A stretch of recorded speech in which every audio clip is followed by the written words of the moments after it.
Hey, Zeke. How you doing, Johnny Beane? This is Zeke Clark, and we're talking exclusively Van Halen on the Johnny Beane TV show. This is a continuation of some of my personal memorabilia that Mm-hmm. is currently up for auction at Backstage Auctions out of Houston, Texas. So, anyways, let's just continue on. But I wanted to ask you a question for all you Van Halen people out there.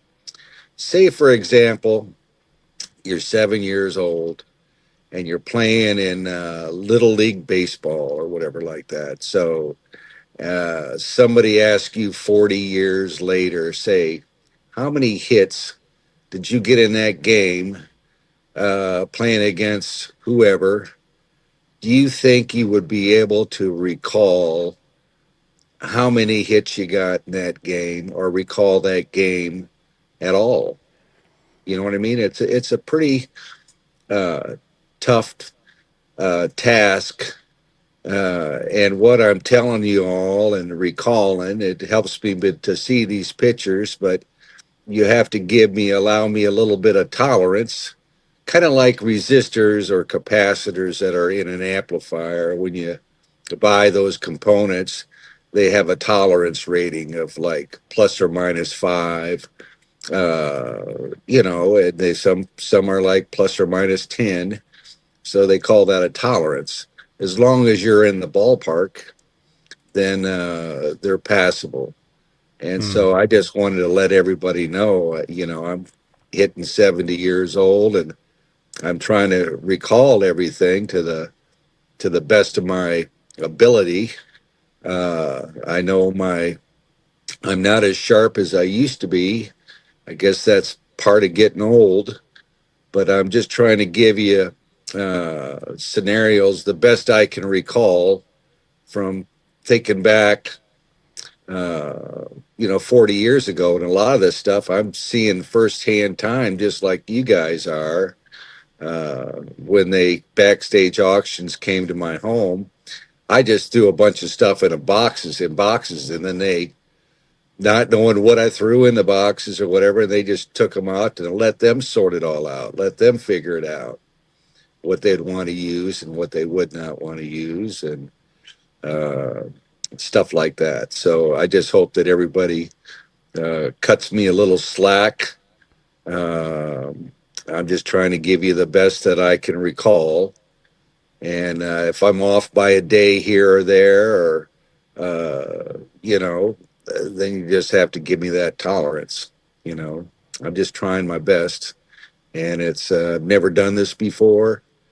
So it's all brand new to me. So I'm just trying to talk about things the best I can recall, and we're going to try to get through this. I think we've got through 2 pages, uh, at least on my uh, computer here, and we need to try to get through this as quick as possible so it can get up on Johnny's site there, and hopefully it would generate some interest, or I could maybe give you a little more information about some things. But so I guess Mm-hmm. we're going to start off here, and I guess we're at now on my computer. It says lot 316, and it's a Dunlop pedal, so it looks like it's another. Like I say, I received it. I can't remember when I received it.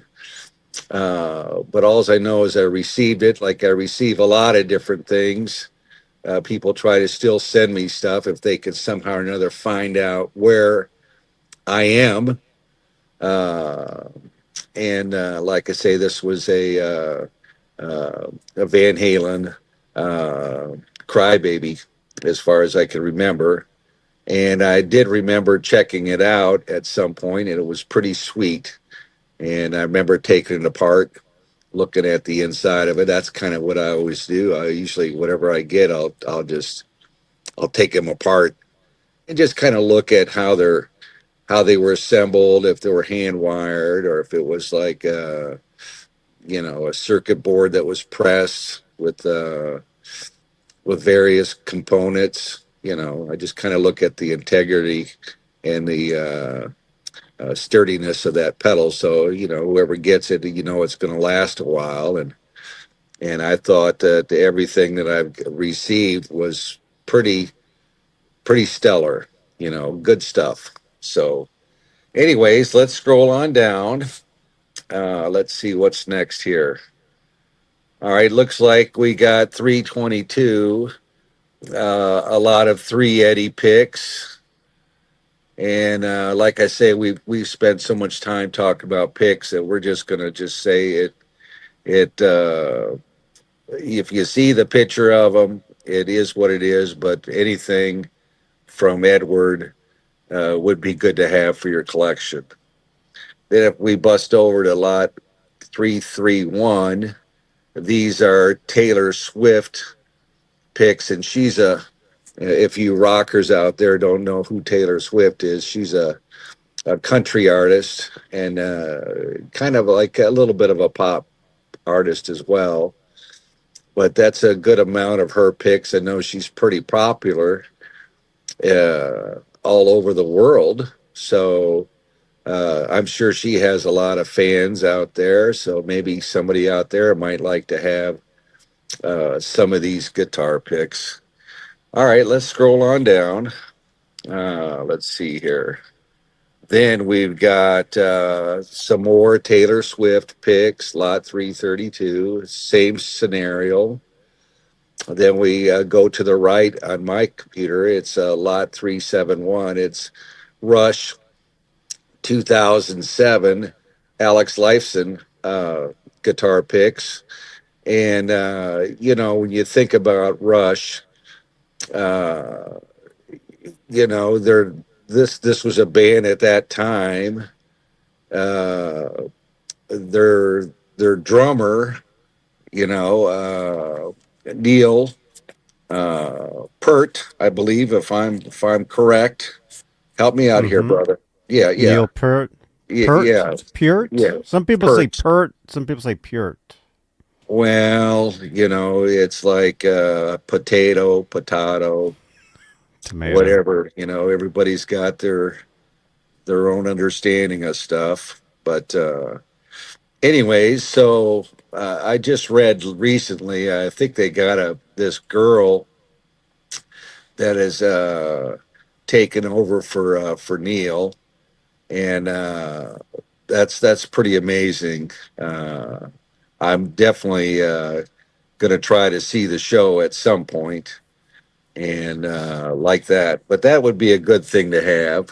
I mean, anybody that if you're collecting, whatever it may be, just for the fact that, say, a member of the original group has passed away, I think it adds a little bit more value to them. And that's just my opinion. So, anyways, let's scroll on down here. Let's see, what are these here now? 410? Okay, 410. Now this is a good thing here. I had the pleasure to work with Prince, and these were some of his picks, and they were just the first uh, picks that I was aware of that I found in my uh, little box of knickknacks, or in a way I would get some of these picks would be, you always got to have a couple in your pocket, or you, like I say, you pick them off the stage after the end of a performance or whatever. And then when you go to wash your clothes or whatever, you throw them into I just throw them into a little box, because I always had stuff in my pockets. And so these are, like I say, Prince is no longer with us. Amazing artist. So like I say, when it comes to pick collectors, these are some that you want to have. And let's scroll down here. Now these are later ones. The NPGs uh, or just later version. Uh, no, these ones here might be Lisa. Something to do with Lisa. I can't. 412. Yeah, I can't see it on my Yeah. They thing there. say two Okay, then I purple am right. Lisa Coleman. Yeah, yeah. So New there you power go. Then, generation. yeah, there you go. Then there's that.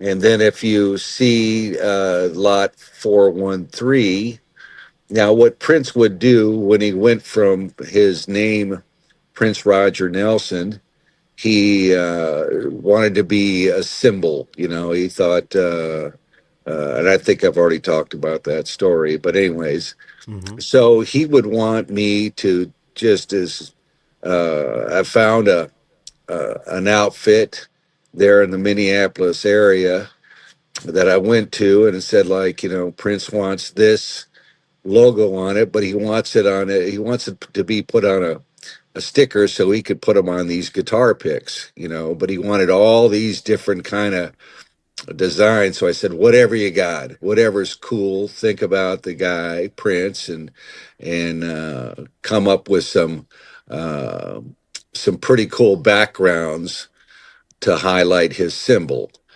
And so then what I would do is when I'd get those, I would take and put them on some of the stickers on some of the coolest ones. I'd put them on the back of the white pick that had Love God on one side, and then so I'd put that sticker on the back side.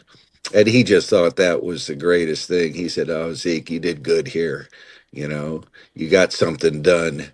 You know, and trust me, there was a lot of work out there in Paisley Park. I mean, it just, I'll never, it made me grow so much as a tech to really, I thought I multitasked a lot with Edward, but this guy here was like, I mean, nonstop.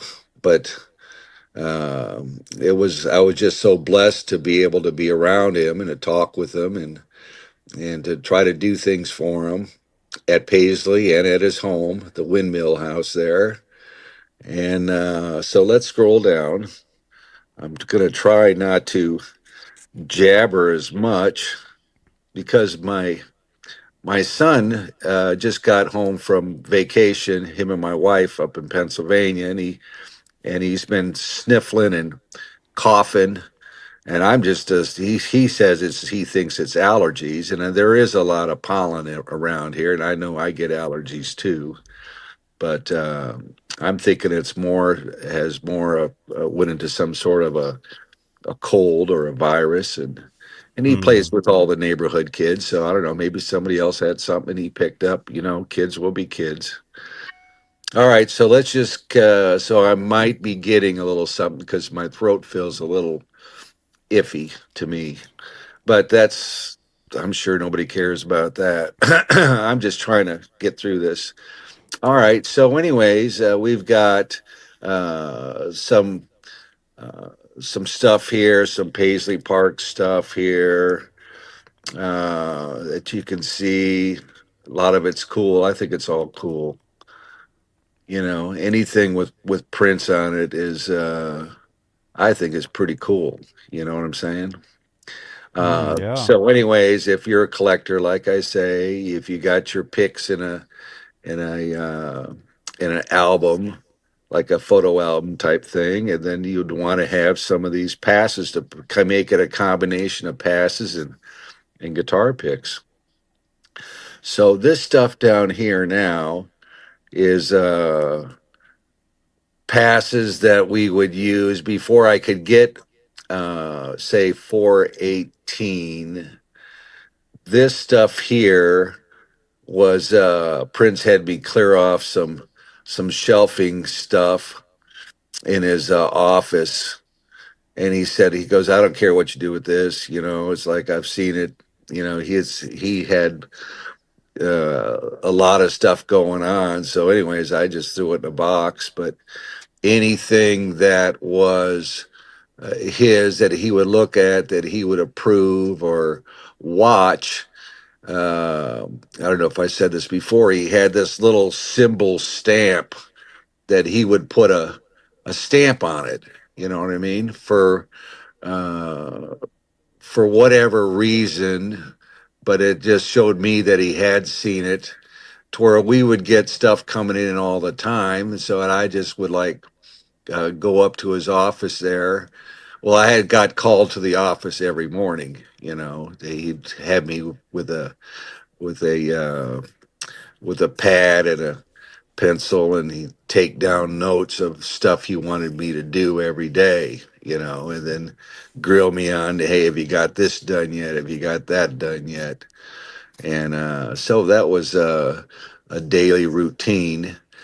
And so, anyway, so anything that you see with that stamp on it, he's the only one that had that stamp. So you see that on that, and I don't even know what's on that, but that's from his personal computer. I don't know what it could have been. It could have been maybe footage from a sound check, or it could maybe be some lyrics or whatever. But that's from his personal uh, computer in his office, and I don't know what you call that thing. I think it might be Wow. called a floppy disk, but I don't. Doesn't make sense to me because it looks like it's a. Is that what it is? I can't even remember what they're called. It's been so long since I've used one of those. I Yeah, I think the know. floppy So, disk was bigger. That's just a smaller like version.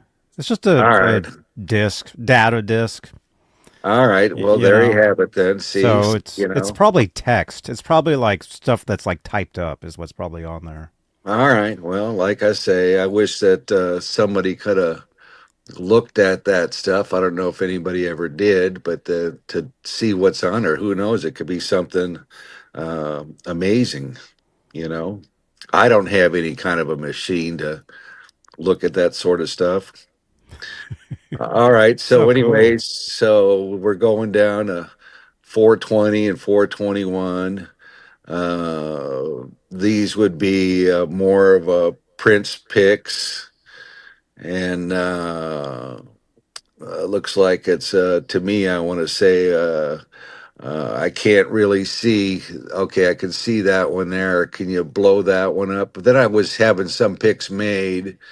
Uh, These are the made.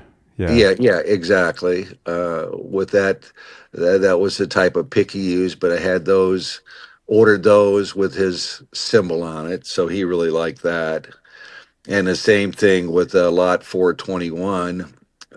Those were on what I would call a pearl type pick, Hmm. like a mother Perloid. of pearloid. Yeah, I guess that's the proper term for it. I should know that, but I don't know everything. Trust me, especially at this age. You know, I barely wake up in the morning. If I do get up, I'm looking in the mirror and go, "Who's that guy?" You know, Mm. that's what happens when you get old. And then we're just blowing through this stuff down here, so you can just you can see Yeah. if it's got a symbol on it. It's his picks if for different colors. They would be great for a collector to have. That's all I got to say about those picks. Yeah. Let's And see. actually, what I do when I run these, because just so you guys know, these are we record this earlier. When I run this live, I paste the link to each of these in the live chat. Oh, I didn't know that. See, Yeah. I haven't watched your program since we started this uh, this venture here. So eventually, uh, I'm going to watch it, and hopefully, I'm somewhat coherent or come across uh, Oh, it's awesome. good enough for people to understand what I'm saying. All It's right, so we'll awesome. just keep on going down because we got to really get through this thing here. Now, these were luggage tags, which is self-explanatory. 424 and 425. More picks, and if when the people go to bid on this stuff, I'm sure that they must have a way where they can zoom in on them. I don't know how to do it, but you're helping me do that. So, Yeah. What I'm doing is I'm using a laptop, and I'm able to click and zoom. well, I I'll don't show know I'll how to. sh- yeah, I'll show you how to do that when we take a break, because Yeah, it's that's just more information I got to remember how to do. But I guess we could try it. But you're doing a good job by showing me on my phone by blowing stuff up. So why don't we just continue with hmm what you're doing? You're helping me out. All right, same thing going down. Picks, Paisley Park Studio T-shirt, 429. Uh, then we're scrolling down, more picks, NPG, which stands for New Power Generation. Uh, anyways, shirt, pretty cool. And then we get into some laminates, and these laminates that you see with the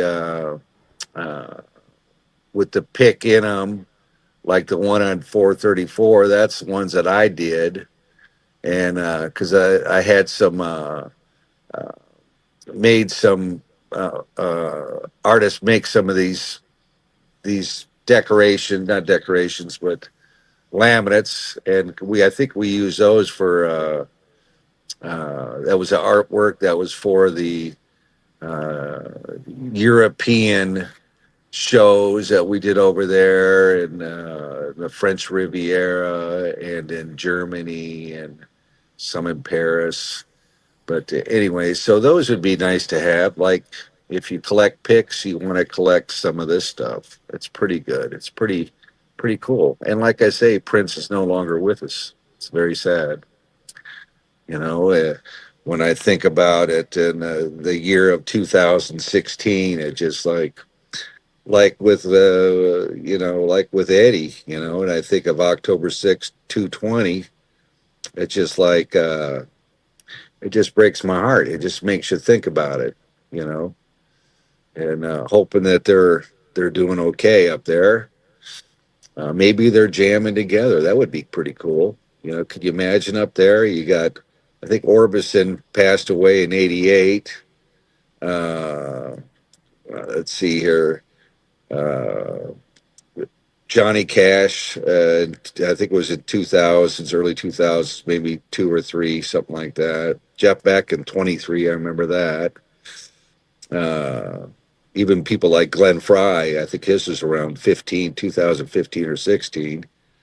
But can you imagine all those guys up there getting together and Beck, I think he passed just recently. I think it was in 23. But can you imagine all those guys up there getting together and having a jam? What that would sound like? That'd be that'd be pretty cool, you hmm know. So hopefully that's what they're doing up there. They're just waiting on me to get up there and get their Situai together, you know, everything tuned up and restrung. So I'll be up there in a while, gentlemen. Just wait on me. All right, so here's more of those 436, more of those passes, and then that's a pair of shorts. Back then, I couldn't fit into those now, I guarantee it. But back then, when I was thinner, those fit me, believe it or not. And that was from the MTV, I think it was the MTV World Music Awards in Monaco. And so, anyways, there was only uh, a handful of those done, or maybe a dozen, because I went over there with a very small crew, and like that. So let's just continue on here. Very cool to have. And then we got the same thing, passes, so that they're self-explanatory there, people. And to keep on going, more passes, and there's some more uh, those discs, and I'm not sure what's on them. So that'd be interesting. I wish we could have found out. That would really been something, but I don't have no way to find out. and more passes, self-explanatory. Glam Slam, he had these clubs that he invested in, and they were called the Glam Slam. And the first one was in Minneapolis, Minnesota, right downtown there. And then he opened one up, I believe, in I'm trying to think of when the second one was. I think it was in Los Angeles because he also had a house in L.A. up there in the Burbank area, the Hills, Hollywood Hills. Uh, anyways, and I think the next one might have been in South Beach, Miami. Hmm. And then I think he branched out and opened up one in Paris. And I believe might have been the last one, might have been in Tokyo. So if that's what my memory uh, allows me to remember, but all I know is we'd take the Concorde if he says like, "Hey, I want to go to my over here to any time from the Concords." I believe were based out of Minneapolis airport there, and as a base hub, as far as I can recall, because I know that they had them there, and that's what when I'd call and make reservations, that's where I would call, and then we'd get on the plane and go to either L.A. or Miami and or over to Europe. And what that people probably don't even remember what that plane was, but it was, I guess it was called. It could fly really high in the sky, and it was, I don't know if it was considered to be supersonic, maybe, or I'm not sure the exact. Uh, specifications of the plane, but all I know is that when we flew it, I had to reserve, like, so nobody would sit next to him or nobody be around him or whatever. He had to have his space. And trust me, it was not cheap at all.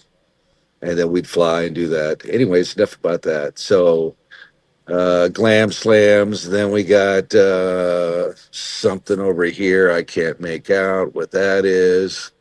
447. 447. I can't make Uh, that. That could have been my notes. Yeah, that was Music our. award documents. Yeah, that's what I did for the. I believe I had to put together what's called a carnet because I was his production manager on this, and those were my notes and my contacts that I would uh, call people and people's. I think the list of the personnel that we went over there with, and you had to give them their passport numbers and date of birth and all that sort of stuff. James McGregor, okay, that he what a great guy he is. He was our drum tech and percussion tech, and sometimes played along with him. I'd called him Magoo.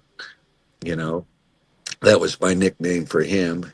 Stuart White, man, talking about an absolute genius when this whole MIDI thing started out, when everything was going from analog and they were adapting this MIDI switching and control stuff. This guy, he was just born to do that, I guess. But he was just smarter than anybody.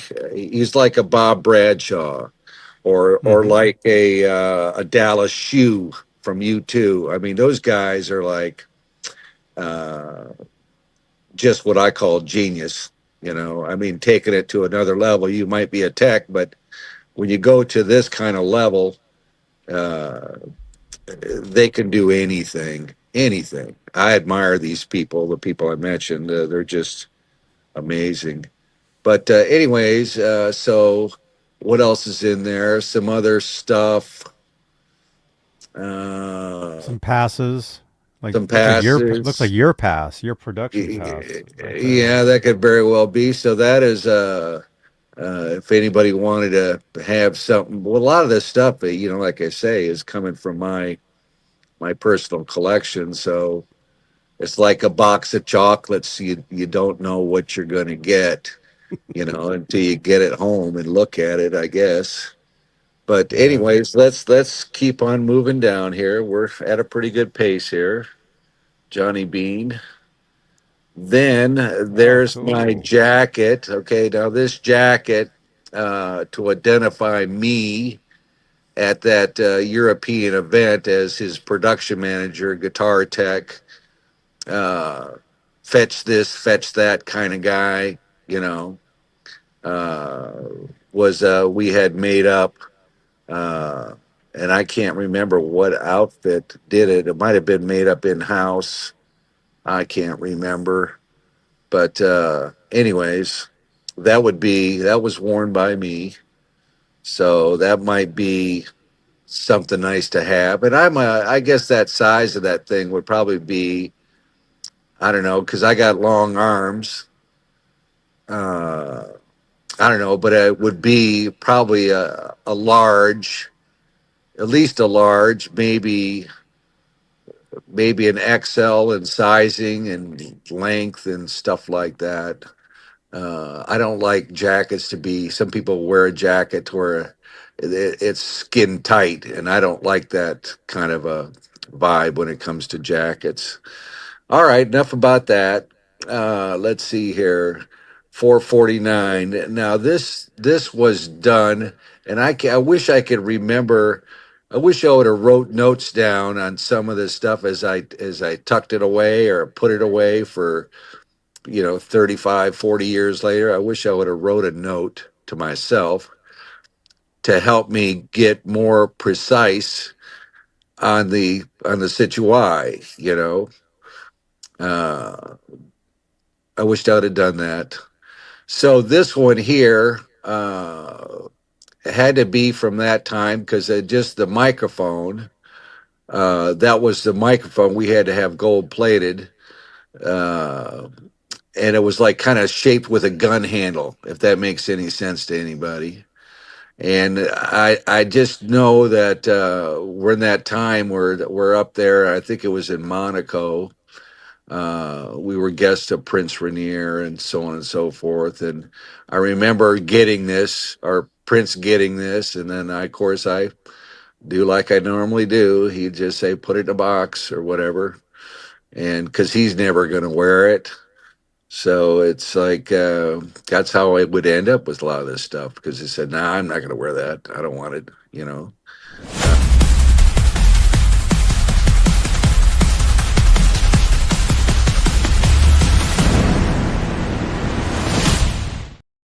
So when you get to a time frame of when they were, you know, pretty much around the top of their game or that era, those would be the ones that you would want to have. At least I thought so.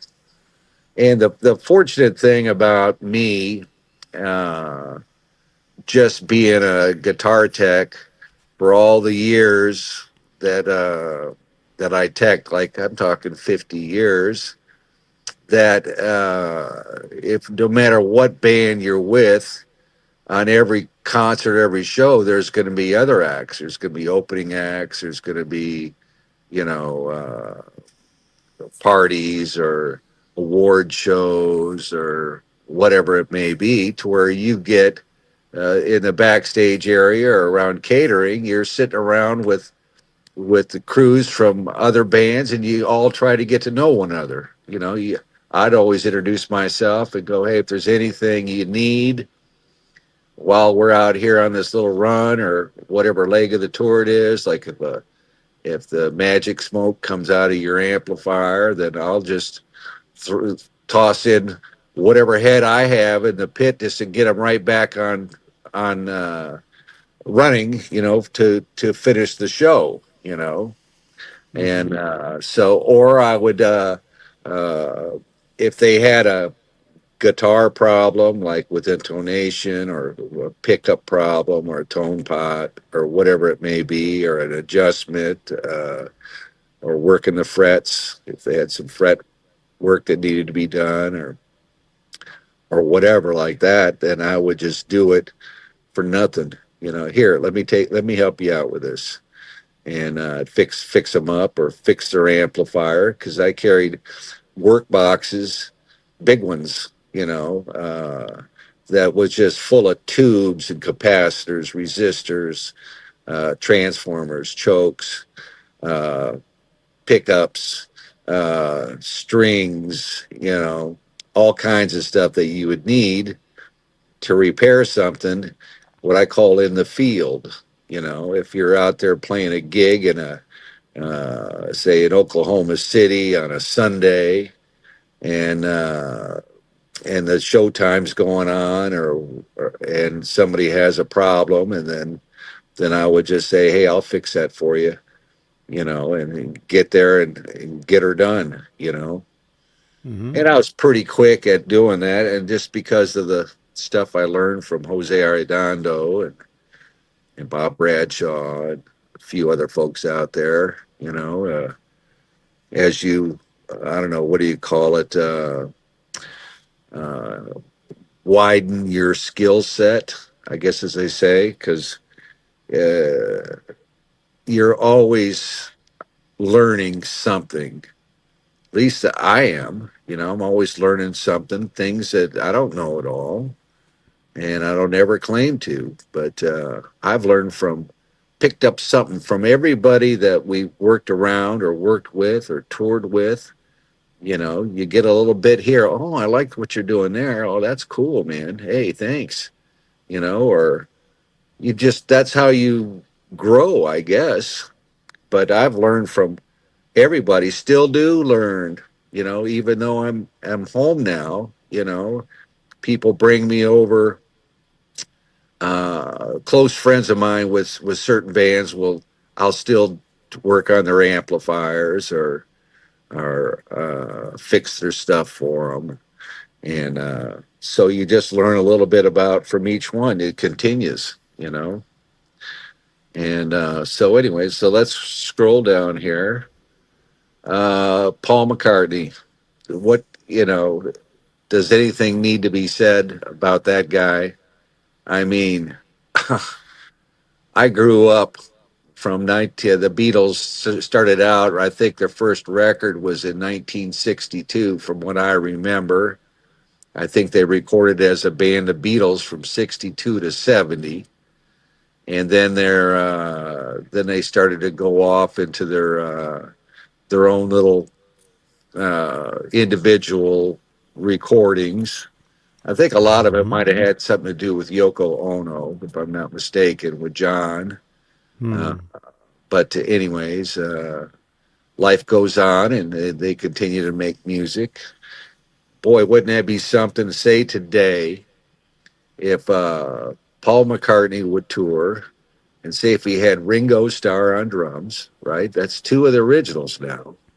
And Mm-hmm. say if they had to take over for John, if they had Julian Lennon, you know, do uh, John's part, and then Mm-hmm. for George Harrison, if they had what's his son's name? It's oh goodness gracious, oh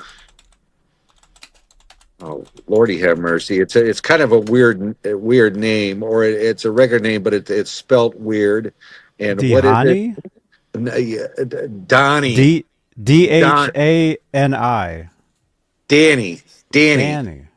But that's a weird. That's kind of like a spelling that, because these guys would got involved with, certain points in time with, I guess, Rave Shankar and that kind of religion out there, and monks and stuff like that. So I think Mm-hmm. that's might have been It's the pronounced what. Danny. It's pronounced Danny, but it's Dhani. Isn't that what I said? Yeah. Danny. I'm reading about it. Yeah. Okay, we gotcha. All right, so that would be uh, very cool to anything with Paul McCartney. I mean, when you're talking about a laminate or his picks, you know, Anytime you can get a piece of any one of them, you should. I mean, is there any band more famous than the Beatles? I mean, they're right there with Led Zeppelin and Pink Floyd, The Who, Rolling Stones. Uh, as far as history goes, of some of the greatest. You know, I think you can and ask and anybody. and still and Everybody knows still the go Beatles. and still going. You know what I mean? That's what's uh that's what's impressive. I'm not sure how old Paul is currently, but I know that if I'm hitting 70, he's got to be in his mid 80s, if or at least I would think. You know, and you think about him still being able to do what he does. That He's might have. 84. All right, we'll see. I was pretty close there. That might have something to do because I remember when I worked on some of those shows and so on and so forth. It was I remember one of the strict things was in catering. There, nobody was allowed to eat any meat. It was all like vegetarian based uh, food. You had to be like that. I guess if you got caught with bringing in a sack full of McDonald's burgers, I think they would have frowned on that somewhat. I don't know what your punishment would have been, but that was one of uh, the definite do's and don'ts. If you wanted to work with his outfit there. All right, so that would be something cool. Let's go down, and then we got here. Oh, Black Sabbath. I mean, that's another historical band. I mean, what can you say? I mean, Ozzy Osbourne and Black Sabbath. Uh, it's just like that's a piece of history, especially now that Ozzy's gone. And then 496. Beside that, you got your Heaven and Hell, Black Sabbath. Uh, Anything from Black Sabbath. And I'm trying to remember when the last time that Ozzy performed with the band Black Sabbath as Black Sabbath. I know it was several years ago. I can't remember how many years ago it was, or if they were going to schedule to do another one, a final one. I thought I heard, but of course, I don't know. I can't be too. What do you call it? I can't remember when I heard something. I hear things all the time. Oh, did you hear so and so is going to be going on the road again? Hmm. And I'd say, oh, that's pretty cool. I can't remember who I heard it from or when it was, but I do recall something about it. All right, let's keep on running here. Motley Crue, what a great band, Ozzy Osbourne, more Ozzies, a lot of Ozzies from the 2000s. That would be a an outstanding little lot to have there. Same thing. Okay, now here's Motley Cruage. That was during our time in L.A. Van Halen era, early Van Halen, Hagar era, and we used to always hang out. When I could bust out from 5150, I would head right for the Sunset Strip and hang out at a place called the Rainbow. And I think Mario still owns it, but it was right next door to Gazzari's. But then they took down Gazzari's after a while. I think Ben passed away. I can't remember exactly what happened to him or whatever. But so you had Gazzari's. Then next door to that, you had the Rainbow. And next door to that, you had the Roxy.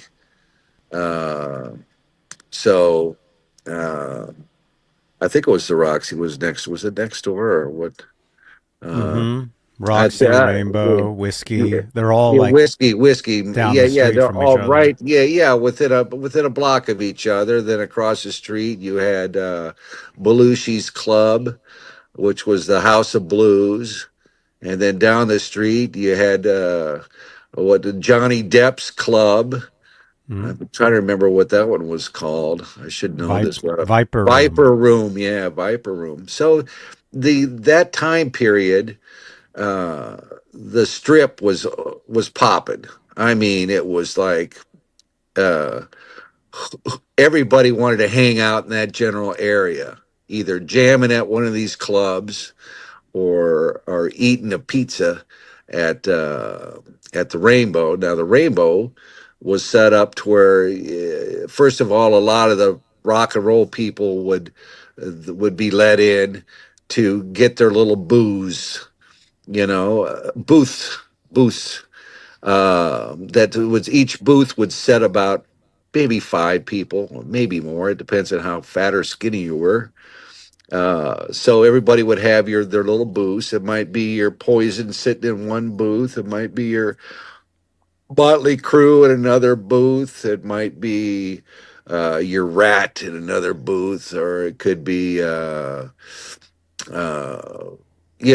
and that's how kind of the way it was set up. And then they would let in uh, the girls, into the club, and the girls would kind of walk around down this, make the circle, walk around these booths, and either say hi or whatever, or if somebody from some groups might say like, "Hey, if you want to join us, for a slice of pie," and so that's kind of how they felt the musicians felt comfortable at the Rainbow, and that's kind of like how they got to enjoy themselves a little bit, and so that was a good time, and so I don't know why I got off on that, but anyways, let's just keep on going down.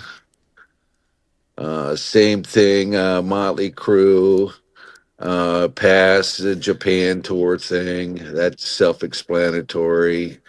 Then we get over here to Metallica, guitar picks, and that's some pretty cool stuff there. Metallica, what a band that is. They were out there with us on the Monsters of Rock tour.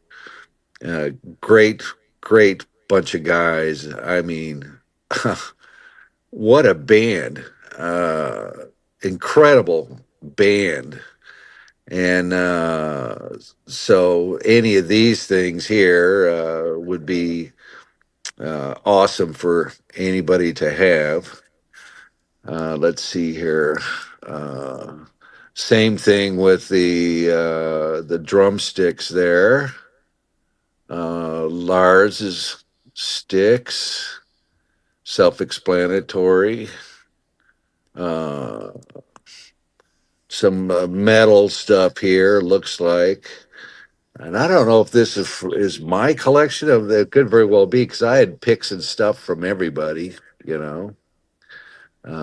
Kip Winger, uh, he had a band. I think it was just called Winger, wasn't it? Mm-hmm. All Yep. right. Well, there you have it. I remember uh, a good buddy of mine, keyboard guy. Uh, let's see here. I know his real name was Paul Horowitz, and I can't remember what he. I think he might have changed his name to, and I can't believe it. I can't think of what his current name is. That's kind of blank. My mind's up at a full blank on that one. But Paul Horowitz, yes, keyboard player. yeah, but it would be whatever the keyboard player's name. I don't know if you can find that out with Winger. First name Oh, Paul. Paul Taylor. Paul Taylor. That's what he changed his name to. Yeah. All right, gotcha. He lives here in around by me, about 40 minutes. He's a pretty cool cat. Oh, Uh, cool. there's stories that go back with him, probably 50 years into the 70s, uh, late 70s into the very early 80s. Me and him have known each other that long. Um, Anyways, Oh let's wow. get this continue to go down here. I can't even tell what that is there, to be Yeah. honest. So a lot of these now, it's a lot of different lots of a lot of different picks. There's like Foo Fighters, there's Grateful Dead, Clapton, Now, see, Eagles. I don't understand this here. See, so this is where I'm getting confused here now. I'm confused because I don't believe that that this stuff here, say, starting with.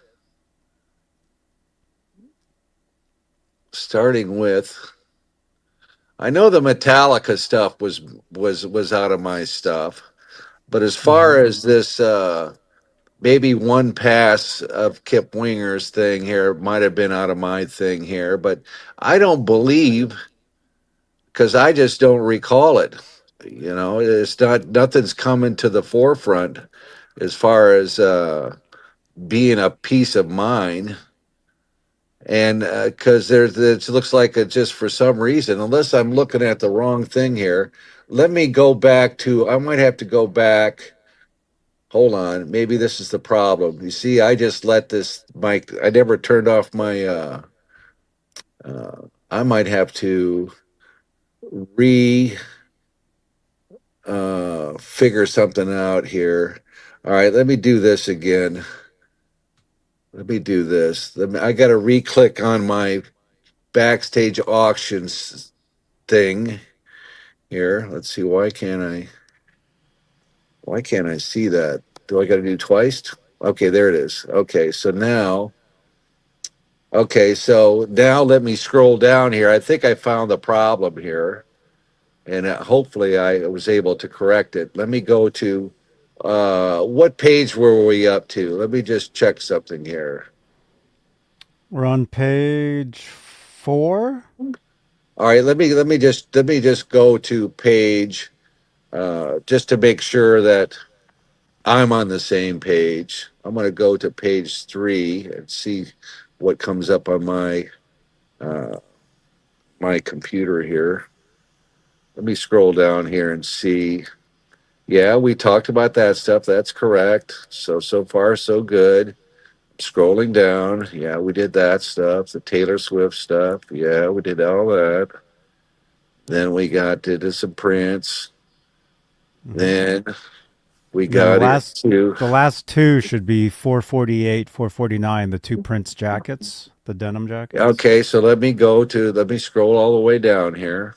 Bear with me. I think I might have figured out the problem here, and it's most of the time when I got a problem with this laptop, it's me because I'm not on it hardly ever.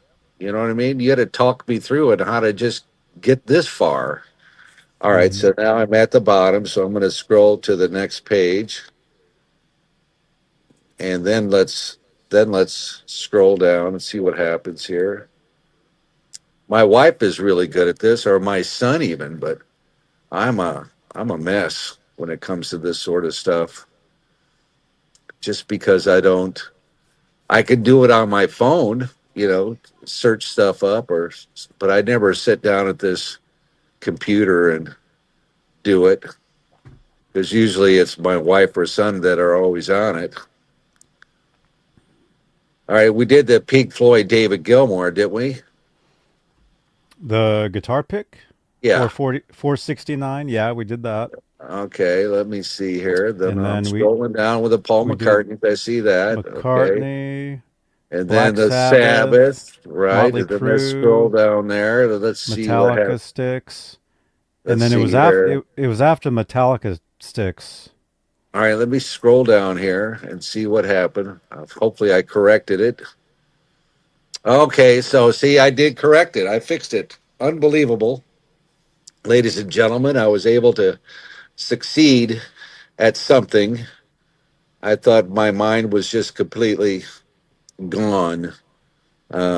Some days it is. You ever have that? Some days you everything comes to you clearly. You can remember certain situations, and then some days you can't remember Hmm. nothing. You know, uh, that happens to me. I don't know what that if that's a sign of something coming. Probably, you know, Hmm. you never know. We're not destined to live on this planet forever. That's for sure. Well, you've done a lot of stuff, so I'm sure there's a lot. I mean, there's so many things. Yeah, You'll look my at you'll look at like a guitar pick or something, and I'm sure you have so many memories. Like you can go so many different directions oh of yeah, like oh what yeah. that is. It's Like you're like, oh, I met that. You know what I mean? Like there's so much info there with oh that. yeah. That's the truth. You know, the main challenge is just trying to uh, get out of my head and try to talk about certain things that because my brain only holds so much information. You know, uh, some people they can hold a lot, and I've seen a lot, done a lot. Uh, you know, met a lot of people over those 50 years. There's people I'll meet that Hmm. we all look different as we get older. So somebody come up to me and go, "Hey man, what's going on, Zeke?" He goes, and I'm looking at him and they go, "Yeah, I'm Pat. Remember me? We worked together on such a tour." They look completely different.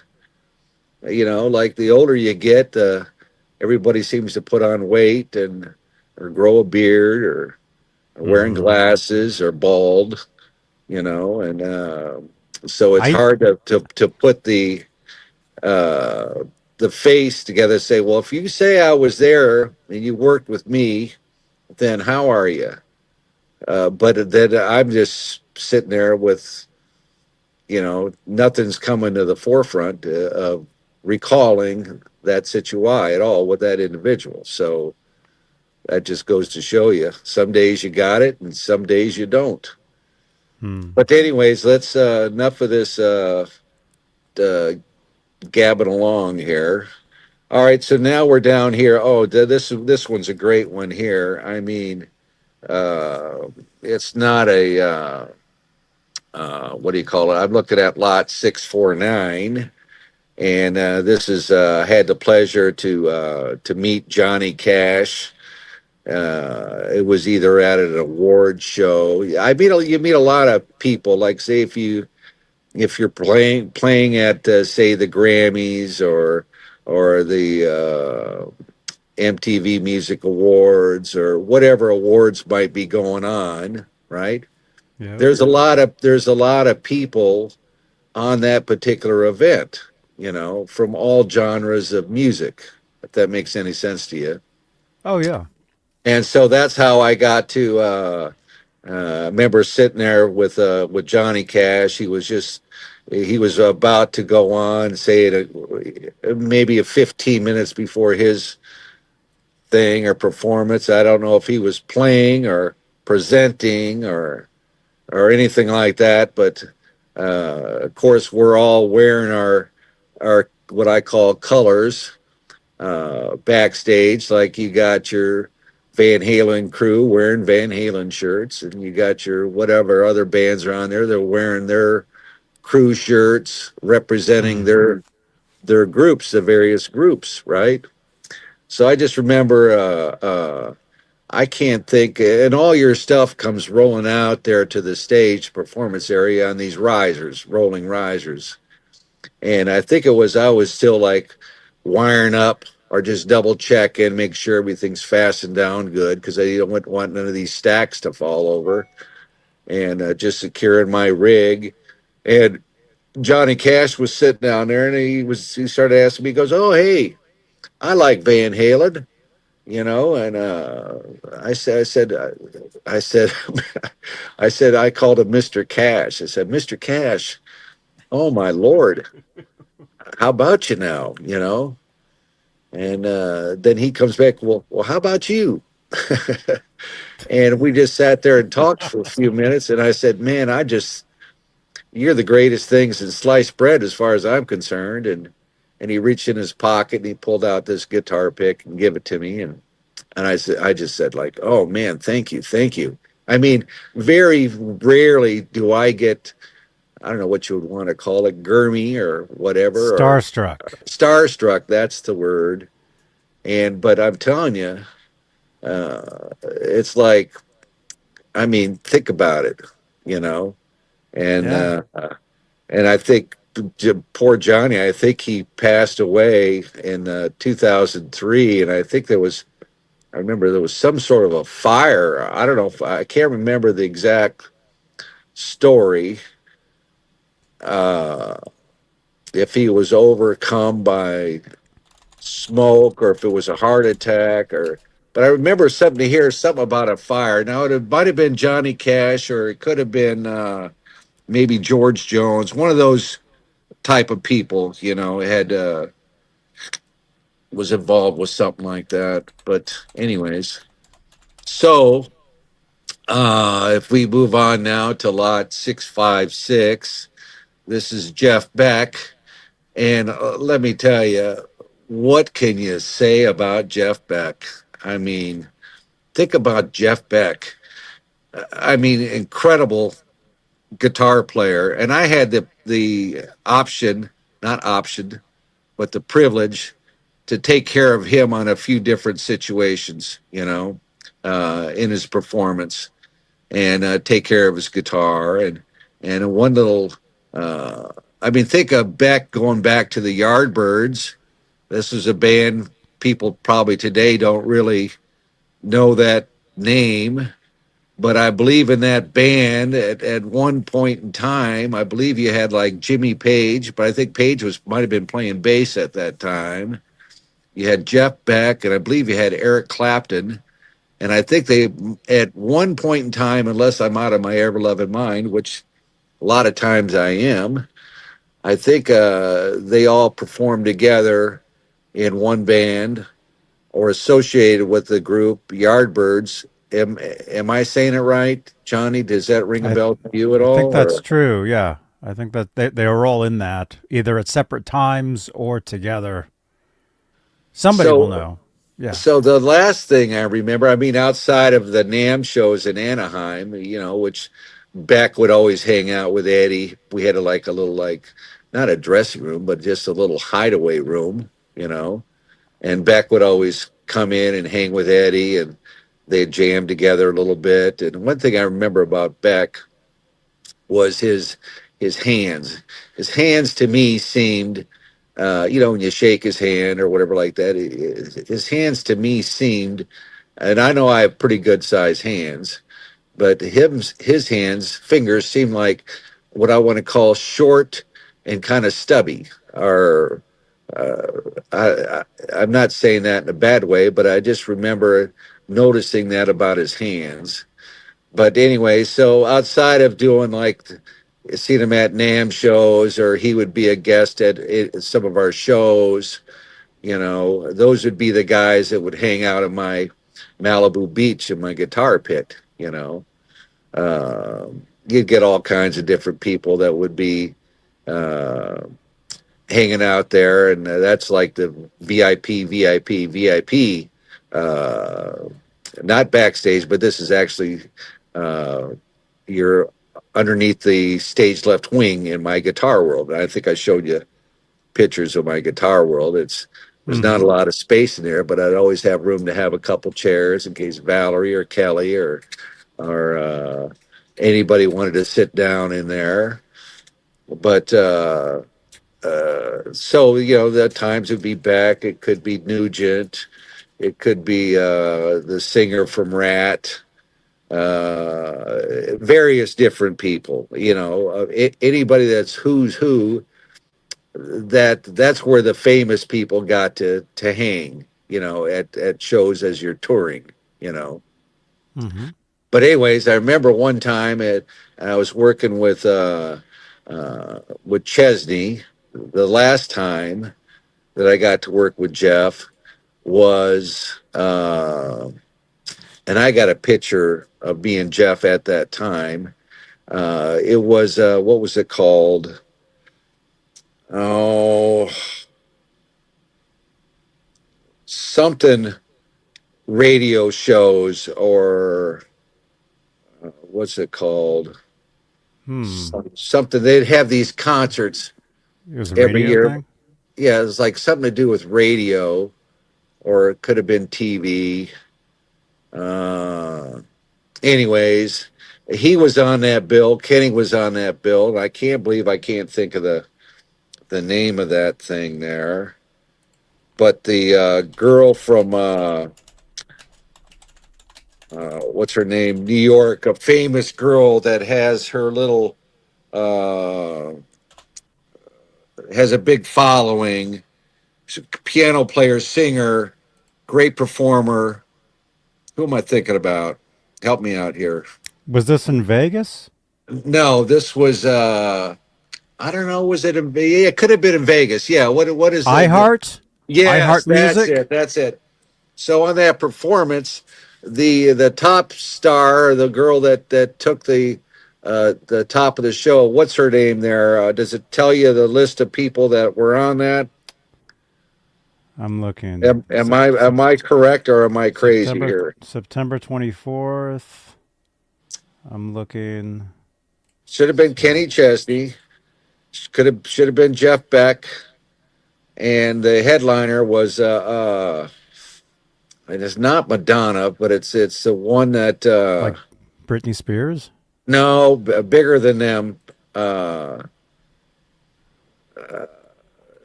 she had she'd call her fans like my little monsters, my little Oh, fan club. Gaga. Guy, that's Gaga. right. See, Yeah. see. Thank you for clearing that up for me. See, I can't. I don't. A lot of times I just blank. I Well, can't remember. I didn't know either, but you But said little anyway, so at monsters. that thing there, Jeff saw me up there. I got my little guitar world up there. Then I didn't, to be honest with you, I didn't even know that Jeff was going to be on the show. But anyways, that just goes to show you sometimes when you travel and you tour, any spare time you can, you're crawling in your bunk on the bus and you're getting some shut eye. But anyway, so I'm up on deck. It just started my stringing situa there. And next thing you know, I feel this tap on my back. He goes, Zeke, I need your help. And I turn around and Jeff is standing there, right? I go, Jeff, what are you doing? What the heck are you doing here? He goes, well, I'm going to play on this thing here, this show, and I'm going to do a couple of cover songs by Eddie, Van Halen. Oh, And wow. I said, and he said, "Can you? I'm having trouble with this one little section. Was he how was he doing this little part? He would play me the like a little run of this, as he's playing the guitar, and he go, this is where I'm having difficulty. I go, oh, okay, I see what you're doing there, fella. All right, so you got to do this, and you use the bend thing to go down here and pull back up slowly, and so on and so forth. But then I said after that, and he goes, Zeke, I really appreciate it. Can you look at set my pedals? He had just a small little little tiny pedal board with him there. So I set his pedals up. I think he had a wah, and it might have had a what else did he have there? Just a couple two tree little pedals. But anyway, so I dialed them up what I could recall, or because a lot of people throughout the years, if I work from one group to another, and they all seem to have pedals if they couldn't afford a big Bradshaw rig, they would ask me to help them, fine tune it or get closer because they couldn't seem to find it, the right settings on those pedals that work together because one setting on one pedal could affect the other pedal and your signal flow and so on and so forth. But so According that according what? according to the internet, on that show, Beck joined Steven Tyler and they played You Really Got Me. All right, that's what it That's was. what it See, says. I wasn't that far off the boat. Yeah. But anyways, that's right. Okay, I got it there. So it's not like I'm making this stuff up. I recall it happening. I can't recall a lot of details about certain things, but I do remember that. So then I took a picture with him, and Jeff was always he never ever liked taken his picture with anybody. I mean, I've taken pictures of him and Ed together, or a few things. But as far as if somebody came up to him and go, "Hey, can I get a picture with you?" He would just like, he just because I think he felt like if he had been asked in his career or his lifetime, how many times do you think he's been asked if somebody could take a picture with him? How many do you think? Just whether they succeeded or not. But if you just think about that one question, how many times do you think he's been asked that in his lifetime? I would bet it'd be, I Uh, don't know, millions probably. I would assume, if not more. it would be You a know, lot because I yeah, I mean, mean that's years and years and years and years. and years. Yeah. Yeah. So even me standing with him and him coming to me, he goes, "All right, Zeke, come on, let's do it. Let's get this done." And you got to see this picture. I'll have to. It's on my phone. Where you got. I got my iPhone, and it's got pictures that you have throughout years or whatever, or at least since I've had this iPhone. Hmm. But this I can't remember what version iPhone I got now. But they're able to transfer from one year to another if you get a new one. But I can't remember. You said it was what year was it? Oh wait, do you want to show the photo? Yeah, but I don't know how to do it, man. I have it. You sent it to me. Oh, did I really? Yeah, Well, see, there you go. Then there's Johnny Beane coming I through once remember. again. I'll show Yeah, it. I might have shared a couple things with you. See, I don't even remember doing that. So Let's see. Was you're it? you're Yeah. lucky. You're lucky fella. If I Here, if I I'll show sent it. you something. I'll show it. I'll show All it. right. Right there. I look at the expression on his face. Does he look Yeah. like he's just thrilled and joyful to have me take a picture with him or not? I wish there was a way you could zoom in on there because he's looking like, it was just like, all right, let's get it done, you know, He before doesn't look somebody, happy. probably before somebody else sees that he's taking a picture with me, He doesn't you look know. happy, but you look happy. Well, of course, I mean, think about it, and this is, I've had a relationship with the fella, throughout the years, and only because of my relationship with Edward. That's the only way that I got to hang out with him on different occasions. But That's anyways, so so cool. so that's like I say. Let's continue on. That was cool that you remembered that I sent that to you. Yeah. Wow. All right, so now we're just going down here. Okay, James Brown. I remember that Prince just loved James Brown, man. And also Wow. another one that he just loved was a group called was Morris Day and the Time. Time. Morris Day and the Time. James Brown and Prince were all in that same kind of groove category. Competing against one another and just kind of seeing who could outdo who. You know what I mean? And it was such a amazing thing. But anyways, I got somebody ended up meeting during my time with Prince. Ended up meeting some of the Brown guys, and I said, "Hey," because I remember asking them for a pic or something like that. I said, "They'll send me some down the road." And finally, one day, I got a little envelope that had some James Brown pics in, so they held the word on that. So that was pretty cool. Uh, and like I say, James Brown is no longer with us anymore. If you guys know that, I think James died in, I think, 2006. Yeah, so this was the last. This was the last. I believe it was 2006. So this was the Yep. last known time of.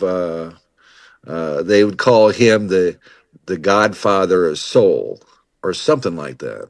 I remember that term. And Yep, the Godfather of Soul, yeah, and yeah, the James. hardest working man in show business. Yeah, James Brown. Now, I'm telling you what, if anybody doesn't know about James Brown and can do any sort of research regarding James Brown and his the the the the work that he put into his group, I mean, you had to be on your game if you were a member of his group, and he would be like the director or the orchestrator or whatever. I mean, precision. His act, he'd have his state tour manager come over and put on a jacket or take off a jacket. It was a pretty classy, and I think Morris Day copped that. I don't know who did it first, whether it was Morris Day or whether it was James Brown, but I'm leaning towards James Brown. Anyways, It was probably James Brown, and then yeah, Morris Day was in Prince's movie of Purple course, Rain. yeah. That's a good movie there. All right, so then to the right of that, 678. This is just a lot of various picks. I worked with MSG in my career, taking care of Michael Schenker. And let's see, Mr. Big, Eric Martin, and Mr. Big, Billy Sheehan on bass, and you got Paul Gilbert on guitar, and I think was it Pat Torpey on drums? I Yep. can't remember. I think we Yep. lost Pat Torpey. I think he's might have passed, but Yeah. anyways, that's like I go back with Eric in the 70s, in the late 70s. From he was in a band called 415, and then Oh yeah. Up he here. was 4 Yeah. 415, and then 415 turned into EMB, Eric Martin Band, and I think that was the until he got in with into Mr. Big. But I remember the original band 415. He had Mark Ross on guitar. He passed. He fell asleep at the wheel and was killed, fortunately. And then you had John Nyman on guitar, and I think John Nyman's playing for a band called Yesterday and Today, otherwise known as Y and T. And then you got Tom Duke was a bass player, and I think he moved to San Jose and works at a music store, possibly bass player. And then you had Dave Jacobson on keyboards, and later on you had Paul Taylor on keyboards. And I think the original 415 drummer might have been this guy named Jimmy Hoagland. And then after him was Troy Laketta, and then Troy Laketta moved on because I think it was when it was EMB. We were doing shows all over the place, all the Bill Graham clubs, and were handled by Nightmare and Nocturne, which Nightmare is Journey's management, and Herbie Herbert was the manager, and so he's the one that put me in doing this gig with Eric. I was his production manager, guitar tech, and sound engineer. I had tree fort job there, drive the truck, unload the truck, so on and so forth. But anyways, and Eric lived with me for probably, I don't know, Bay Area up there, at least 6 years, something like that. I could be off by a year here and there. But anyways, that leads me to another thing. Just getting off on a tangent here with some of these passes. Uh, when there was I think two candidates that was looked at. No, there was three. There was three. Come to think of it, there was three candidates after David. That who's going to take over as the singer for Van Halen, right? And you had Eric Martin was one, Sammy Hagar was two, and there for some reason there was a girl, and I think it might have been. I want to say now I could be wrong about this. Uh, I think it was Patty Smith, or is it Patty Smythe? Smythe. Pat, Patty Smythe out of New York City. Uh, so I don't know if that information ever went out to anybody, or if anybody else ever knew about it. But that's what I understand. But of course, we all know what who took over. So enough said about that. But that's just a little bit of history. Let's see here. Oh, MSG, great band. Like I say, Michael Schenker on guitar, which his brother Rudolph Schenker played in the Scorpions, and they were on the Monsters of Rock tour. But in Michael's band, this. Let me see if I can remember some of these members. It was Robin.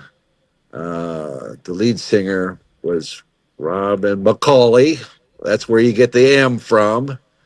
So it was basically Robin McCauley and Michael Schenker group.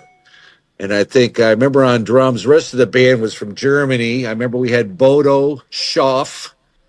I don't know if that's the right way to say it, on drums. And I can't think of the bass player and the other guitar player's name. But great bunch of guys. And we rode on the same bus together. You know, at that time, we were all on one bus. And I remember Michael used to have me string his guitar because I had my own. As guitar techs, you have your own technique about how to string a guitar, and if you wanted any strings, like when you go through the tuning key and wrap it around, or I have developed my scenario, which is now used by a lot of people, but Michael always wanted me to uh, go through the hole, wrap it around twice, go through the hole again, and then just leave it like that. Don't cut off those strings. I remember when I first time I restrung his guitar, I did what he said, but then I used my clippers and I clipped off because there's that 8 inches of string left over. These were all on his flying V's. Uh, anyway, so I had to restring it again.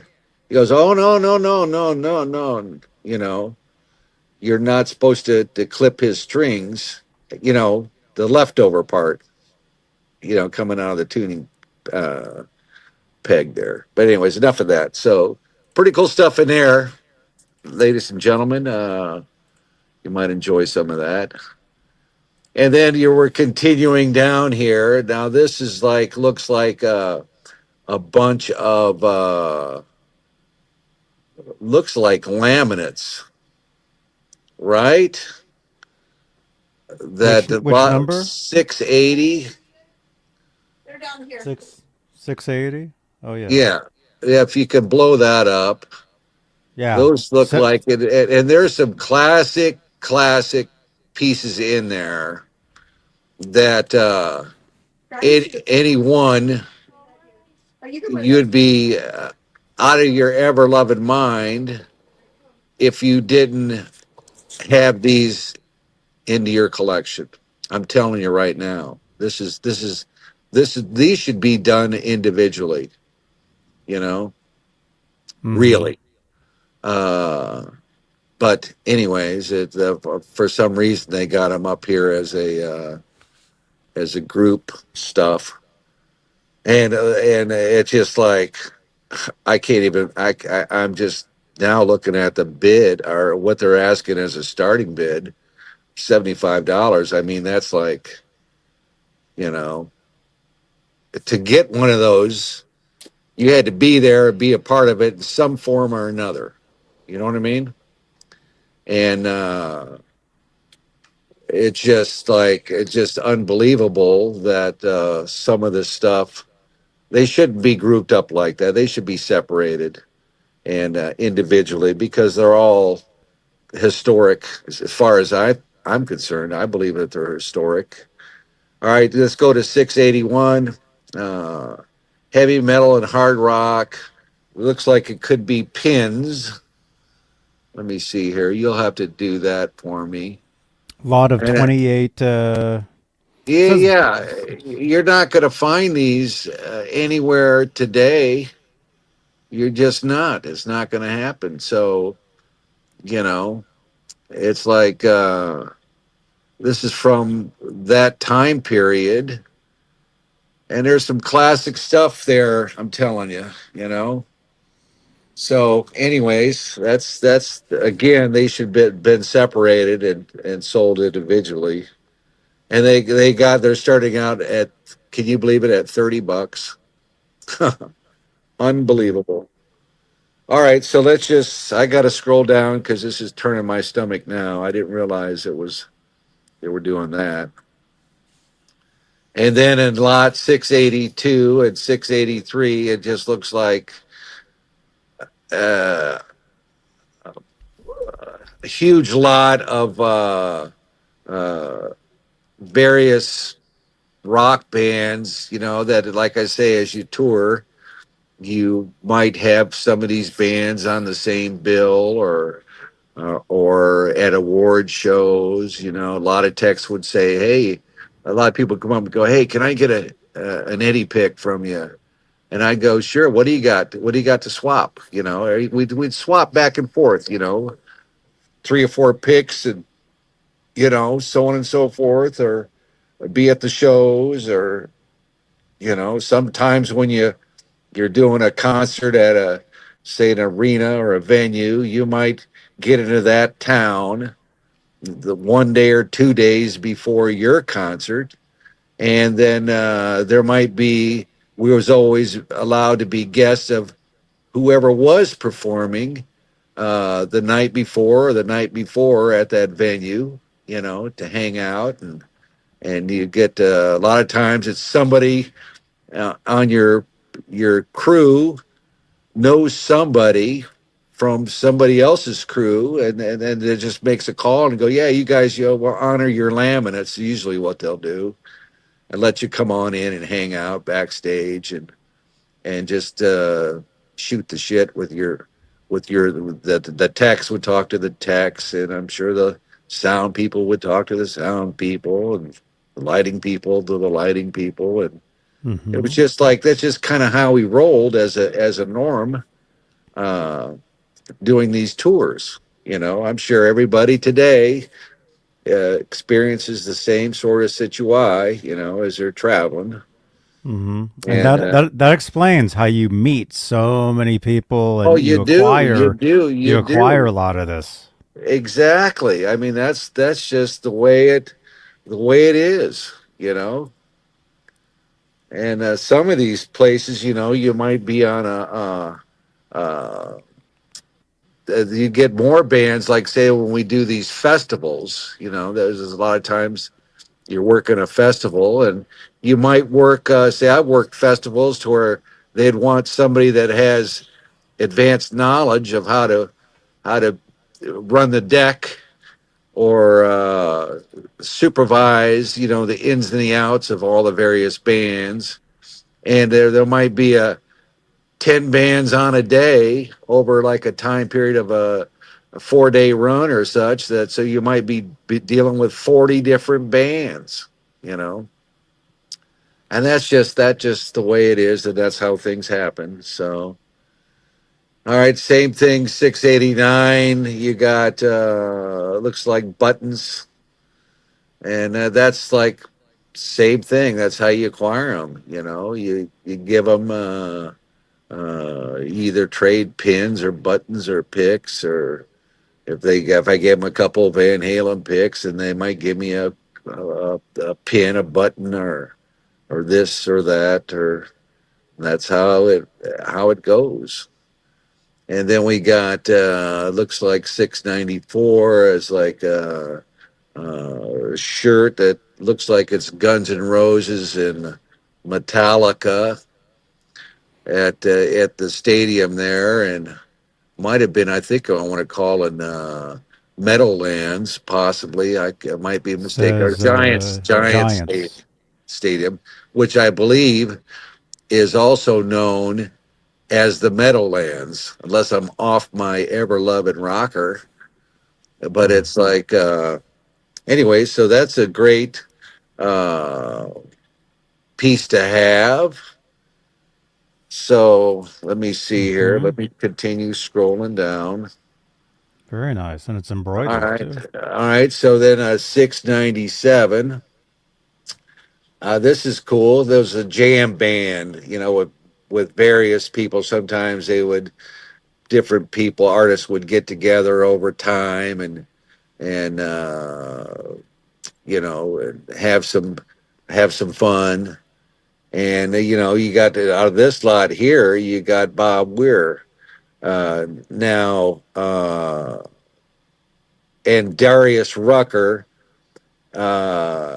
I guess I would consider him uh, Bob Weir from the Grateful Dead.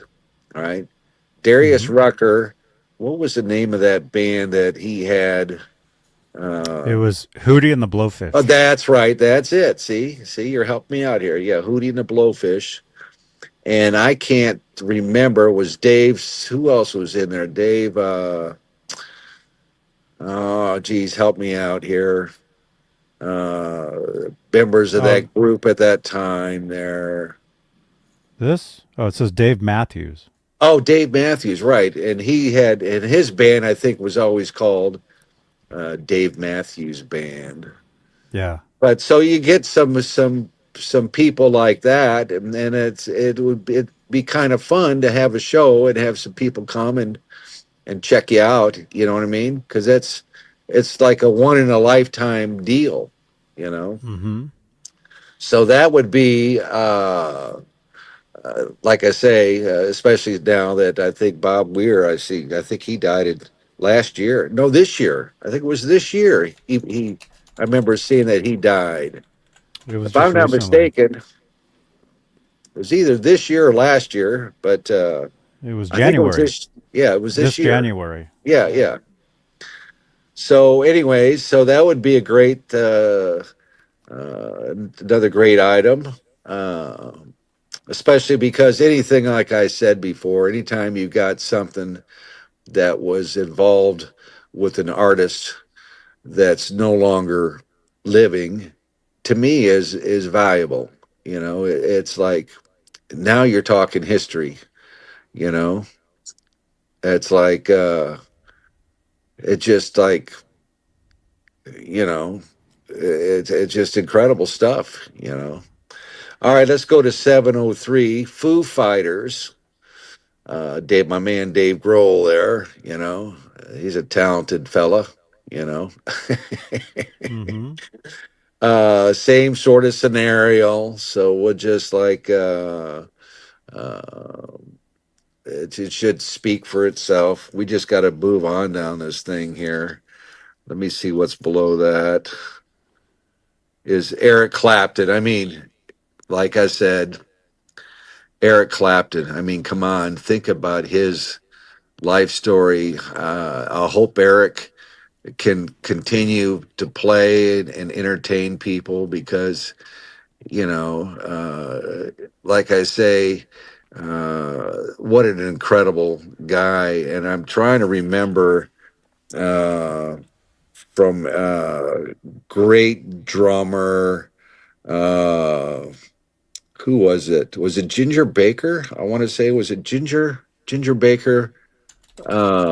At some time played with Eric, I believe, unless I'm thinking of something else, and I could be off here, but for me, G- Ginger Baker was the drummer of Cream yeah. So that's with why I'm Clapton. saying Clapton. Yeah. Yeah, yeah. He had a group called Cream, and I think Ginger's passed away. I think he might have.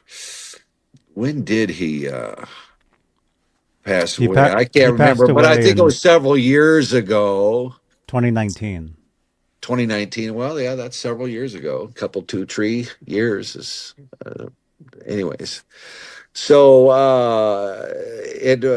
so this one here, because Eric would do a lot of shows, and he'd hung out with Edward, met Edward, and at different events, or could be an award show. Like I say, that's how a lot of the band members themselves would get together in each other's dressing rooms and hang out, shoot the shit and stuff like that. And the crew would hang out in our backstage area, and do the same sort of stuff, and like that. But that's like, I hope Eric's around for a long time. He's a excellent guitar player. I don't know if anybody has noticed, but he's right up there with the best of the best. And Oh yeah. then we go over here to 713, the Eagles. And now the thing about the Eagles is this is the 2007. So this is the period right after, I think Glenn Fry passed away in around 2015 or 16, something like that. And then they got uh, what's his name from Vince Gill from Tennessee here to take over for Glenn. And but you have the original guys in the band there too, like you got Joe Walsh, for example. Joe Walsh, what a great guy. He played would come out and play with Kenny Chesney on a lot of different shows. He'd just show up, him and his wife, and hit his his I don't know if it's his guitar tech or his uh, manager, and he had I can't remember his name. Was it uh, oh geez, I can't think of it. Like a like a not a real name, but just like a nickname, and I can't think of what it is. I should know that. But anyways, and then you have two, of course, you got the rest of the band members. You got Don Henley in there, and then you got on bass guitar was I think it's the second bass player that I like the most, and his name is goodness gracious. I'm just blanking out here all over the place. Was it Uh, Timothy B. Schmidt? yes, Timothy B. Schmidt. What a Hmm. what a vocal. Uh, I don't know if you've ever listened to the Eagles or not, but a Oh sure. great band. A lot of those boys started out with that girl singer, that not country, pop singer. What was her name? Even famous kind of at that time frame in the 70s. She was a big to do. I think she ended up marrying some senator or something like that. Was it Linda Ronstadt? Linda Ronstadt. Yeah, how could you not forget that name? But apparently, if there's a will, there's a way, as far as I'm concerned.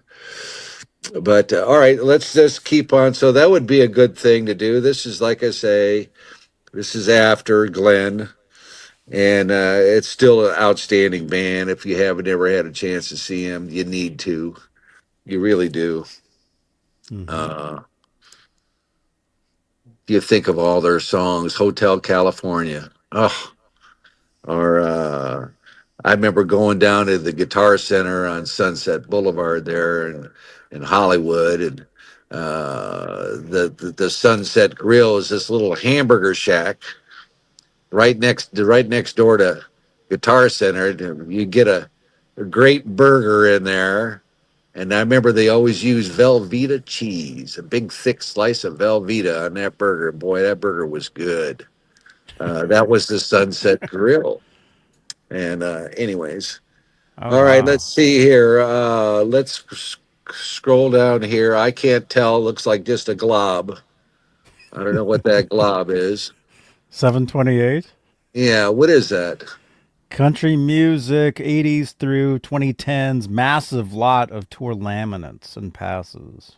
Oh, so that's just a massive lot. Huh. Wow. It's just like, I guess this auction place just decided to get a little lazy, and that's my history. That's my country history there. You know, oh geez, hopefully somebody's going to realize, uh, you know, that's a lot. There's a lot of life in that pile. I got to tell you, a lot of life, a lot of my life in that pile. And what's my life worth? I guess it's basically worth practically nothing. The way they got this stuff listed. And of course, I'm just looking at this for the basically the first time too with you because I didn't know how to look at it before. And you're helping me that with that. All right, let's go to 729. Let's see what else they got here. What do they got there now? Country music, 1990s to 2000s autographed collector lot. Oh, so a lot of these people would like autograph stuff to me, you know what I mean? Or to my dad. So I like to bring him to he really liked country music. But anyways. And so these are their autographs. I see that you got that little Texas pick guard there. That was a very rare, one of a kind pieces. Uh, all kinds of stuff. There's some man, there's some good stuff there. Some really good stuff. Another chunk of my life, you know. So it just breaks my heart pretty much uh, that it's they're selling this stuff for like nothing, you know. I mean, if anybody went to say you go to a concert and sometimes in the merchandising area you could buy like say an 8 by 10 photograph, unsigned of the artist that's performing there, and then it would be a roll of the dice to see if whether or not you could get up to the barricade there in front of the stage and convince one of the groups uh, techs to take it backstage to get it signed and then bring it back to you. We get asked that all the time, and you just don't have the time to. You could. We should have hired somebody special to just be on the crew, just to do that. To really do something nice for the fans that are there. But I only Mm-hmm. just thought of that aspect as we're speaking. That'll probably never happen.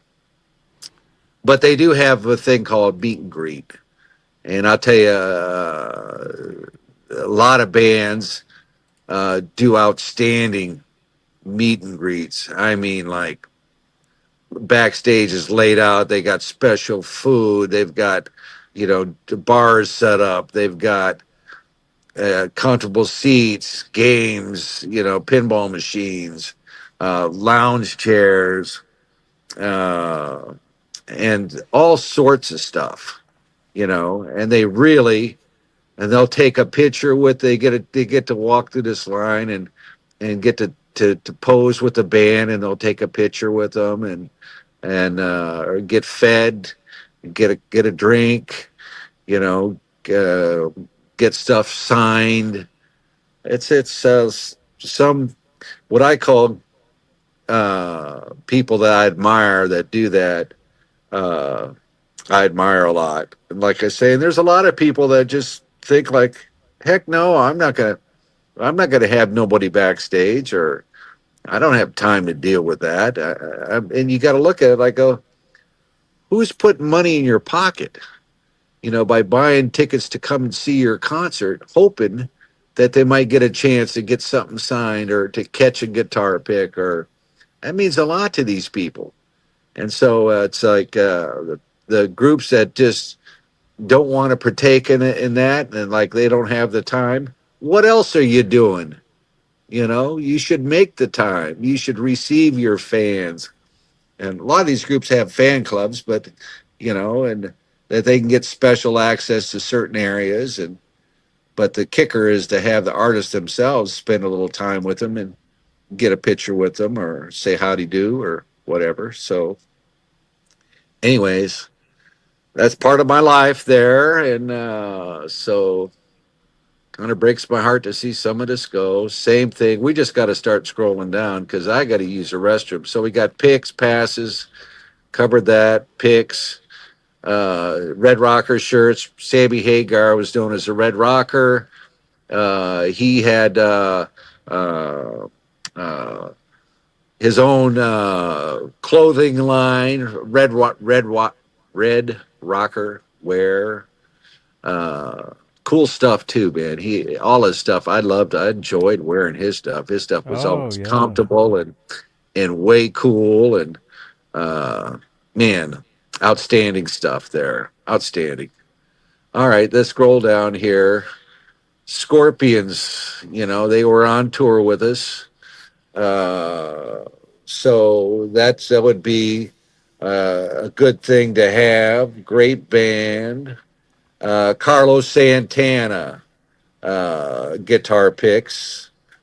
Another great artist. Carlos is still, he puts on a great, if you listen to, anytime you're listening to rock and roll radio and you hear a tone or a certain lick, you know exactly it's Carlos Santana. Oh yeah. Very, very, very Hmm. identifiable. And at least I can say, oh, geez, that's Carlos. You know what I mean? Yep. I remember him doing this. I remember when he busted out and did this, had this other singer. They did a song together, and I wished I could think of the guy's name, but it was a popular song. I remember a song that I really liked at the time. Forget about it. Was it something? Forget about it, It was or called. else forget about it. It was called Smooth, and the singer was Rob Thomas. Oh yeah, yeah. That okay now. But wasn't a song? Didn't it say somewhere in there? Or Yeah, else forget about it. yeah. But Because I the song, remember. that was the chorus, but the song was called Smooth. Okay, gotcha. See, Yeah, but where do you think they got forget about it from? from you. Yeah, of course. I was saying that a lot, way longer than that. And like I say, I knew Carlos, and doing different shows. I could be with a different band, but on the same bill and hanging out. You hang out backstage and catering, or so on and so forth, and I would that'd just be one of my words, I guess. All right, so let's scroll down here, fella. We're doing pretty good. Alice in Chains, man. Uh, those the laminates are American Music Awards. This is some of the events that you Hmm. would meet multiple people at, and so, anyways, but Alice in Chains. I mean, what a Laney. I call this. You said Lane. I say Laney. You say Hmm. potato. I say potato. Whatever. That's what I would call them. So, anyways, and then let's see what it says here. 90s to the 2000. Um, anyway, great band. That's all I got to tell you about that. I mean, if you've ever had a chance to listen to their albums that they did in the beginning, pretty remarkable uh, stuff there. Blow that up a little bigger for me there. Yeah, that's cool stuff. That's Jerry Cantrell, and I think he's the one, if I'm not mistaken, that after the passing of Laney, that continued on, or he might have done a solo thing first, but I think he might have put the Alice in Chains back together. It's just a matter of, you got to find somebody to replace an original singer. That's hard to do. You've got to really, it's just got to be the luck of the draw there. It's like if you look at Journey, when Perry left, I mean, it's like to uh, to find a guy that can really fill in that part and be pretty close is remarkable. I think they got a guy out of the Philippines, if I'm not mistaken. I think his name might have been, was it? And so they almost sound alike, the names. I remember that. Was it Steve Cherry or Oh, with real nice Journey? guy? Yeah, he might be the current singer for Journey. I think he's from the Philippines. Yeah, his name's Arnell. Arnell, that's it. I don't know where I got off, but Pineda.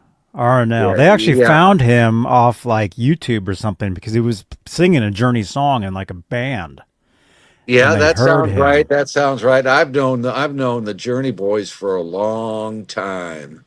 Neil Sean. We used to hang out and go to bars together in the Bay Area there, and Ross Valerie, the original bass player, me and him became really good friends. And I think after they had to boot out Ainsley Dunbar, they got in Steve Smith on drums, remarkable drums.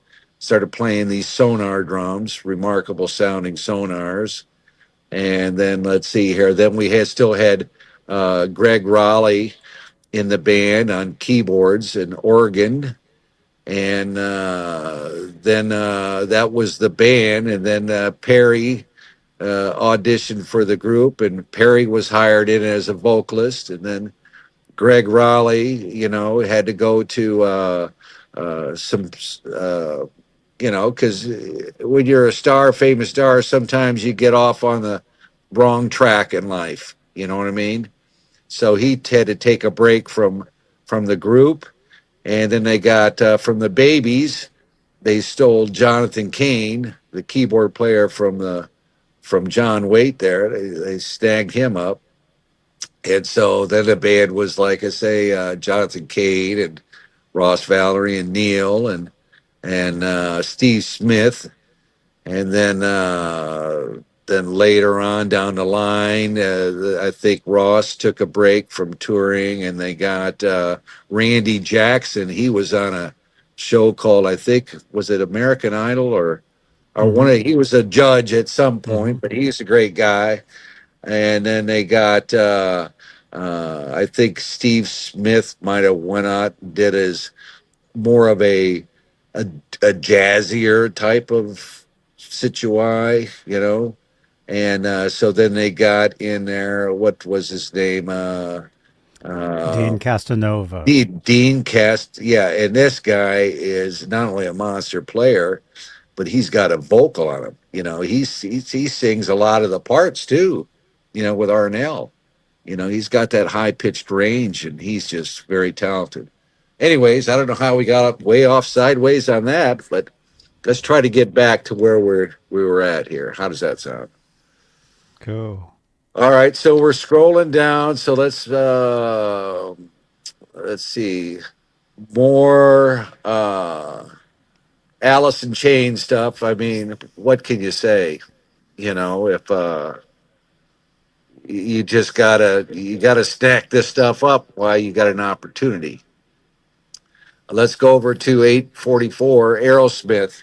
When we were in, there was a big event happening in Europe, and here's what it was. It was when Gorbachev and Ronald Reagan get together, and they decided to.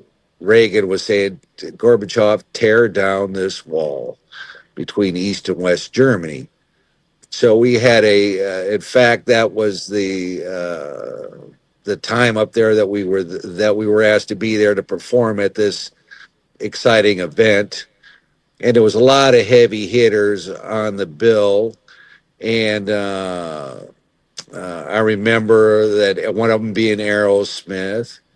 And during that show, a side fill had cut loose, and as we're doing our performance, fell off and then landed on my knee and blew out my knee. It didn't break it, but it sure the hell blew it out. And so then I got a couple of guys from Aerosmith, because I knew all those guys that were handling the Aerosmith camp. I think it was Charlie Hernandez was a production manager, and their one of their guitar techs at the time was a guy by the name of Franklin Felder. And so I said, Franklin, man, I said, I need your help here, because we got to go from here I think flying the Concorde from here to Paris, and then from Paris to South Beach, Miami, then from South Beach, Miami over to Minneapolis. And so I said, we got gigs to do. I said, I can't do it. You know, they wanted to keep me in some kind of a hospital there, and I said, no. What as my outfit goes off on tour, then you think I'm going to stick here? I can't even speak your language, and yet you want me to. Or even if insurance or would you figure that all out? So I said no. And they said, well, you shouldn't be flying. But I just thought I didn't understand why they said I shouldn't be flying, because here's what happened when I got so anyways. Franklin Felder gave me that jacket, and because it was getting cold, and he had an extra one, and that's a Rocket Cargo issued. Uh, a lot of times, like Rocket Cargo was the outfit that would transport a lot of rock and roll tours around the world. That's who you went to, was Rocket Cargo. It's the title says itself. So Franklin gave me that, and unfortunately, he helped me out with that stuff. And when I got on the Concorde, my my knee blew up. I swear to you, it blew up about the size toward looked like it was a basketball in my on. My knee looked like a Oh, basketball, wow. and Ouch. if you barely touched it, I mean barely touched it, it felt like you were getting stuck with 1,000 needles. Very painful. And they didn't explain it to me like that would happen to you, right? So I ended up having to endure this up and down. Of course, the Concorde flew the highest, but they're all pressurized cabins. But I'm just saying, for something, some way or another, I don't understand it. But my leg blew up into be the size of a basketball. So, anyways, I get back to Minneapolis there, and they sent me to the hospital, and there in Minneapolis, there I can't remember where the hospital was, but anyways, and they looked at me and they said, "Oh no, we we can't do nothing for you, not right now. You got to let that swell down." To a certain point, then they said they could try to drain it. Then after that, then they said we schedule for surgery to see if we can fix it. But for now, you're SOL. So, anyways, that's where that jacket came from. And later on, that Franklin Felder, great guy, was killed. Uh, he was involved in a relationship, and something went south or whatever, and somebody killed him. But anyways, that was very sad. Hmm. So let's go on. So that has a lot of meaning to me, and not to the maybe not to you guys, but it has a lot of meaning to me. All right, so let's just go down here now. So it's just basically uh, more guitar picks. Aerosmith, you got what an outstanding band. I mean, it's got Aerosmith is probably one of America's favorite bands. They were based out of Boston or up there somewhere. But these are some cool stuff, you know. And then to next to that, you got 875 ZZ Top, and I think those might be Billy Gibbons. I can't see it, so you'll have So to. is Billy Gibbons and Dusty Hill. Okay, now here's the situation with this. Yeah, I don't know if you people out there ever listen to ZZ Top, but they're like from the '70s and have had a long career. And Dusty is no longer with us. So that alone, uh, there was just a trio. I think it was Frank. Was it Frank Beard on drums? Does that sound correct? That Yes. name just popped into my head. And of course, you got Dusty and Billy, and they were a three piece. You know, I mean, one of the best. I think one of the best three-piece bands you're ever going to hear that was ever out there, and all their classic songs, and it just outstanding guys, and I know that they did their battles. I remember we did a gig, and I think at the time I might have been with country artist Clint Black, and we played. It was us and ZZ Top. We played the what do they call that when you elect a new president, and then you have like a celebration.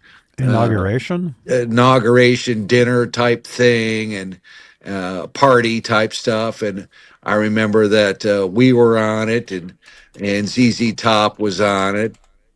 And I remember talking to the Dusty and Billy and Frank and I kind of noticed that I could tell that Frank was like still battling, uh, addiction. I think, or I'm not sure for what, but or it's not my place to say. But I think he got through it at some point in his career, and then life goes on. But what an outstanding group. And I don't know if to this day, I just don't even know uh, who, or if they did replace him with some other bassist. That I don't know. You know, Yeah, they replaced him with Elwood Francis. I now I don't even know that name is not ringing a bell to me. But anyway, so let's just cruise on. So that's like history. Like I say, you guys gotta. You'd be foolish not to pick up this stuff. And then of course you go down there and you got White Snake, and that's a picture of me on the cover of that. Just so you guys know, scroll up, scroll down. Where you at there, son? What White number? Snake, 877. 877. Says Yeah, Great White. oh, Great White. Yeah, yeah. That's a picture of me on there. What? That's you? I'm just, I'm just, I'm just trying to get a giggle out of you. Could Oh. you imagine? Now there's a whole history. So we did shows together, and I worked with them briefly, and I'm just trying to remember uh, who else was on that bill. I can't remember. Anyways, and the same thing. Let's see here. But anyways, if anybody has ever listened to Great White, good band, you know. And then they, unfortunately, there was a tragic situation that occurred at this club, and there was a fire. I don't know if it was from pyro, but I think it's like the biggest catastrophe in music history. As far as I know, I think there was a couple hundred people that were killed in that, if I'm not mistaken. So, It killed, anyways, yeah, it killed 100 people, injured 230 people. yeah, something like that. But anyways, Is very tragic Yeah. situation. I couldn't imagine going through being burnt up. I just, it's just so heartening. Your heart has got to go out to all those folks. It's just like unbearable. And then of course I've got to the next side of that 878 looks like. Of course that was my MSG laminates, Macaulay Shanker Group. So that's self-explanatory. Let's scroll down here. Oh my goodness, we might be getting to the last page. I think we should just try to plow through this so we can be done with this ordeal, because I Okay. know that my leg is starting to hurt. And oh, this is great. Mr. Big laminate there. Can you blow that up? And if I'm not mistaken, this picture that's to the right of that, there was a club in Mill Valley, this bar that we did a gig, and it was Eddie Neil Sean, Eric Martin played on this stage at this club. Now blow that up and see if you can see that, if I'm not just losing my ever loving mind or not. Does that not look like Yeah, Neil that's Sean, cool. Eddie Van Halen, Eric Martin, and me, right? Yep. And I Yep. took care of all those cats. But it was at I want to say it wasn't O'Charlie's. I wonder what it was called, but it was it was either in Marin County or Mill Valley, and I cannot remember. Maybe there's something up there. I know I've got photographs because I was taking a lot of pictures. It was a classic moment. You know what I mean? You I've have got a photos from that show? lot of pictures of that show, that performance. A lot of them. I think I probably took a couple rolls of film. You know, at that Situai there. So I've got them here somewhere. But anyways, let's move on. So that's like really uh, a classic, uh, one of a kind. That's from a incredible moment in history. All right, so the my poison laminates, lot 880. That's when I was with that group there. And so we just got to scroll down here pretty fast here. Voices of America tour with Sammy Hagar. And I don't know why it's saying 85. Huh. I It don't says understand that. Tour 85. Yeah, I don't understand that. Okay, White Snake, laminates. Enough about laminates. Great band, White Snake. What was that song I really loved? In the Heat of the Night. Dun, Still of the dun, dun. night. Oh, Still of the Night. Yeah, see, I'm close. You got to remember my tolerance. You got to allow me plus or minus 10% here.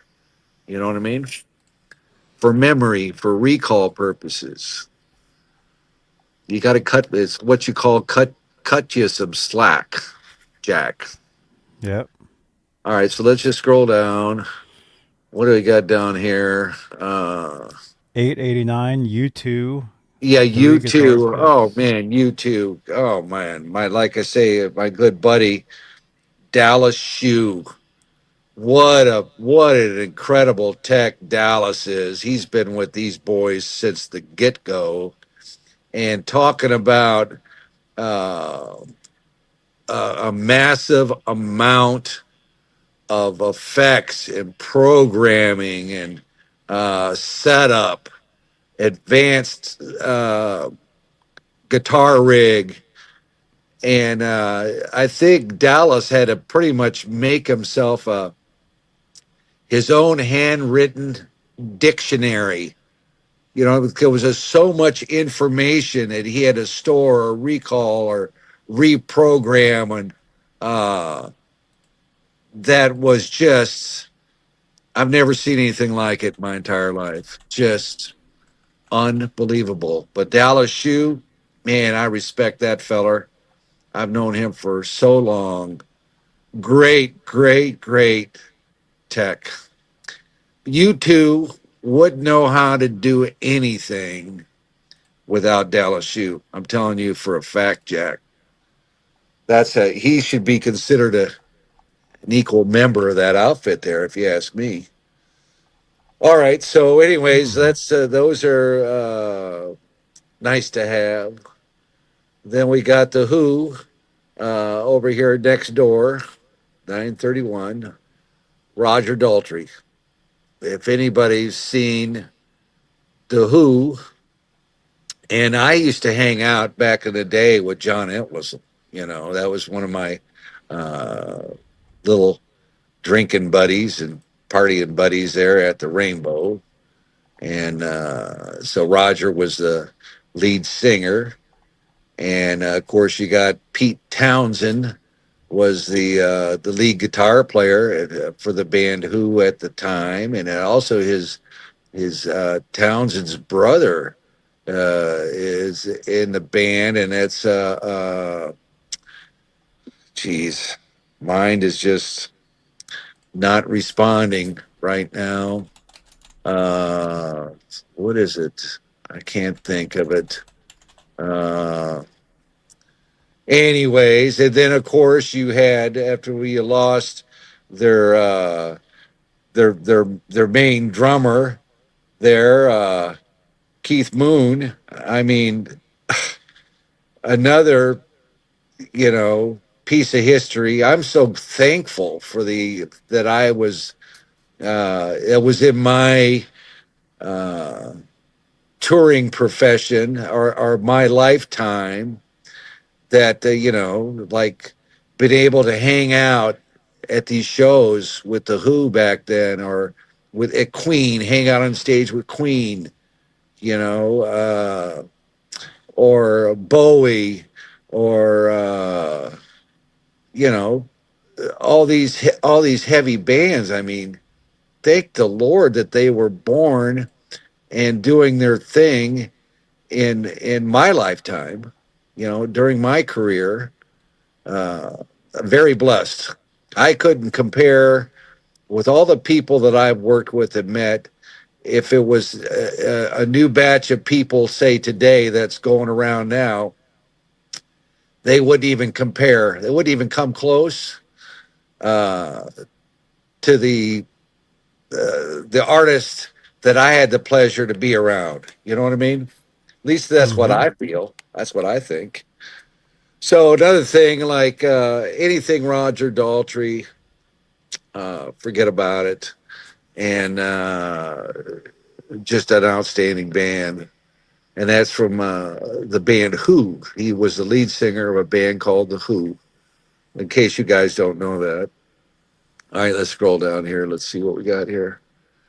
All right, Cheap Trick, another band I worked with. Man, what a great band. From their beginning and still touring today. Just outstanding band. Uh, it's just like it's just amazing, what's great about it is that they love it. They love to do it. The only bummer I can remember about that is I always like to have a working set list, what they were going to do for a show, so I can get the guitars that they need for those different songs in order or strung and whatever. And I'm dealing with like a lot of 12 string guitars, a lot of 12 strings, 12 string basses. Seemed like everybody had a 12 string, or a double neck, or a triple neck, or quadruple neck. I mean, so you got to have some advanced notice. And I was always asking that, like every day, oh, here comes Zeke. I bet he's going to ask for a set list, you know. And I would just tell these people, I said, man, this is if you want me to do my job properly, I said, this would really help me out. And a lot of times I'd get that list 10 minutes before showtime, you know, and it's a different list every single show because their catalog was just immense. But, and I don't know, they might have been just doing it to have fun with me because it would just put me into a frenzy, you know. But that's just life goes on. You can only do the best you can do, and so on and so forth.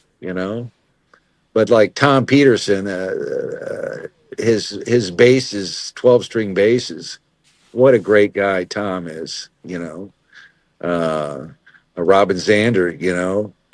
The vocal that he does with just such ease, and he could and the thing that really, or Rick Nielsen, and we had his son at the time after uh what was his name, Buddy. I think Buddy was the original drummer, and Dax, that's Dax, Dax. I would call him Dax, add a T to it just as a little play on his name.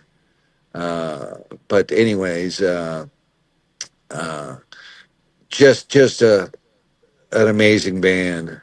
And but what blew me away though the most was they had such a like they're just pulling songs out of maybe a song of their inventory of a maybe 300 to however many songs, right?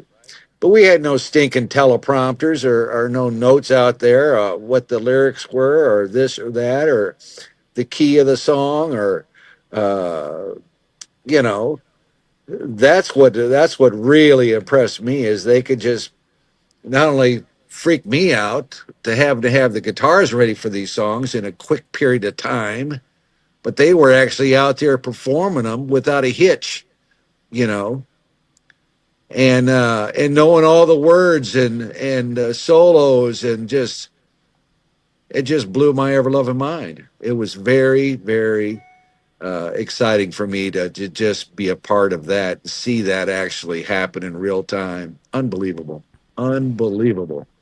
You don't see groups anymore that can pull that off. I'm telling you, anybody nowadays, everybody's got a little teleprompter up there to with the words on it. You got to have a tech that is the teleprompter guy, you know. But I will point those people out. So, anyways, let's giddy up. Let's giddy up down here and see where we're at. Uh, we did the Cheap Tricks, Deftones. That was a pretty cool little. I just met these people. I can't remember where it was, but it was one of those situations, like either at an event or a festival or award show, so on and so forth. Oh, here we go now. All right, lot 978, Dio, Ronnie James Dio, man. Uh, we actually had, I believe, now unless I'm just off my ever loving, out of my ever loving mind, but I think Dio supported us on tour at some point in time. I don't know if it was just out for a leg or it was just a special occasion or whatever like that. But I do remember Dio.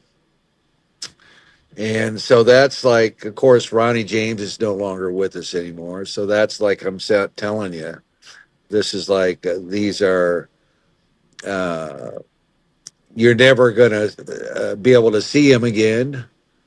Well, unless they're on some kind of a YouTube or something like that.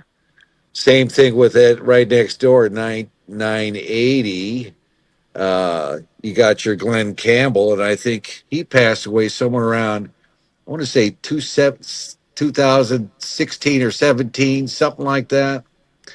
Uh, Somewhere's around there.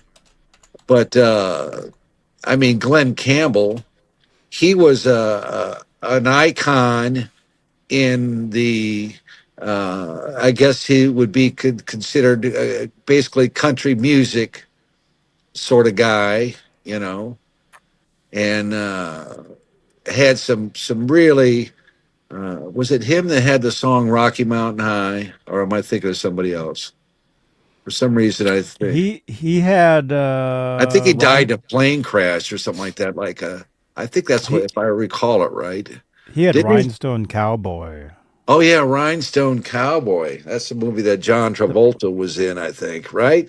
the plane crash and the Rocky Mountain High. I think that was John Denver. Oh, that's what I'm. See, I'm confused here. See, that does happen to you occasionally. When you get old, you get confused. Uh, it's just like when you've worked with so many different people. I'm just surprised I'm able to recall what I can recall. And so, thank you, Johnny Beane, for pointing out that I don't know what the heck I'm talking about here. I appreciate that very much. Sometimes you gotta get slapped upside the head to put you back in check, you know. All right, let's scroll down here. Let's see what else we got going on here. Hank Williams Jr. What a great guy that guy was. Hank And Williams. I got to spend a lot of time, believe it or not, he's known as Bocephus. I don't know Yeah. if people know that or not, but he would hang out with the Van Halen camp, believe it or not, Bocephus. You'll have to sometime if you have Sammy on board or Mikey or ask him about ask him to tell you some stories about Bocephus. Uh, Great guy, cool guy, I you I know. know they did a video. There was a video. Hank Williams Jr. had a song called uh was it Bocephus? He had a song and they did a music video with Van Halen at a club. Yeah, yeah, I remember that. I was there. I can't remember what it was or when My it name is was. Bocephus. My name is Bocephus, I think was the song. And they were in a bar and they were doing the 5150 walk across the stage and playing Yes, yes, I pool and remember being there, but I can't get my brain's not recalling any fine details. So, but there was. I'm just saying there was uh, a relationship there. yeah. All right, let's go over to 87 there. Mastodon uh, is a pretty cool band. And the same thing, as you're touring, you run into like texts and different things where you get, um, I either worked during the show, worked at the show, worked for the artist, worked as they were either like opening acts or, so on and so forth. That's just the way things are when you're out there touring. And Mhm. same thing with Queensryche, great band. I believe remember them being out of Canada for some reason, and I think I got that correct. But good band, a really good band. So that those picks should say for enough for themselves. Let's see. Let's scroll down here. Oh, here's some Rick Derringer. Wow.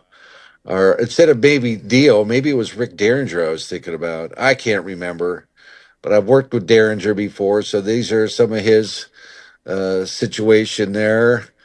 And then next to that, 93, you got your Roy Orbison.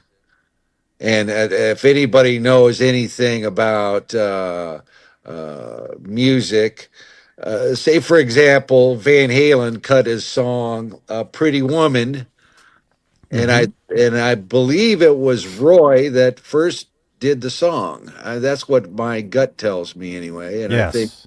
I That's think Van correct. Halen played off on it. So it goes to show you how much of an influence he had on them at that time. And I think when was it here? I think it was around 1988, actually, somewhere around there, 87, 88, or it might have been like a tribute. No, they did that beforehand. Uh, but anyways, this guy was. I can picture him right in my mind. He had jet black hair, kind of looked like a Blues Brother. Remember how Yep. the Blues Brothers, the Belushi, Dan Aykroyd and John Belushi would kind of look. They're kind of a look that Yeah. reminded me of Roy Orbison. But great guy, had a lot of songs. Uh, Nashville bass fella, and I was able to see him on several different occasions, and got to meet him, and worked on a project here with it was called the Traveling Woolberries. Oh And yeah. but we'll have to get into that because I'm holding back right now. I got to Yeah. hit the room so fast over here.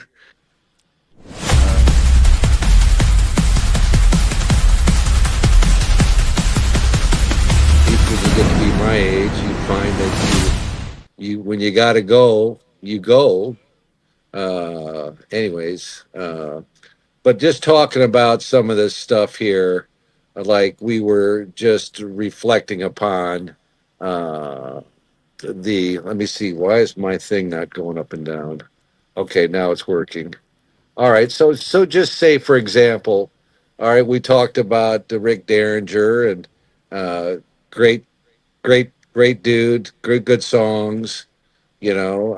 Roy Orbison, another outstanding artist as far as I'm concerned. But remember when I said it, he kind of had a look that reminded me of John Belushi, right? And when they Mm-hmm. did that skit they first started doing these skits on a show called Saturday Night Live, and they would do this.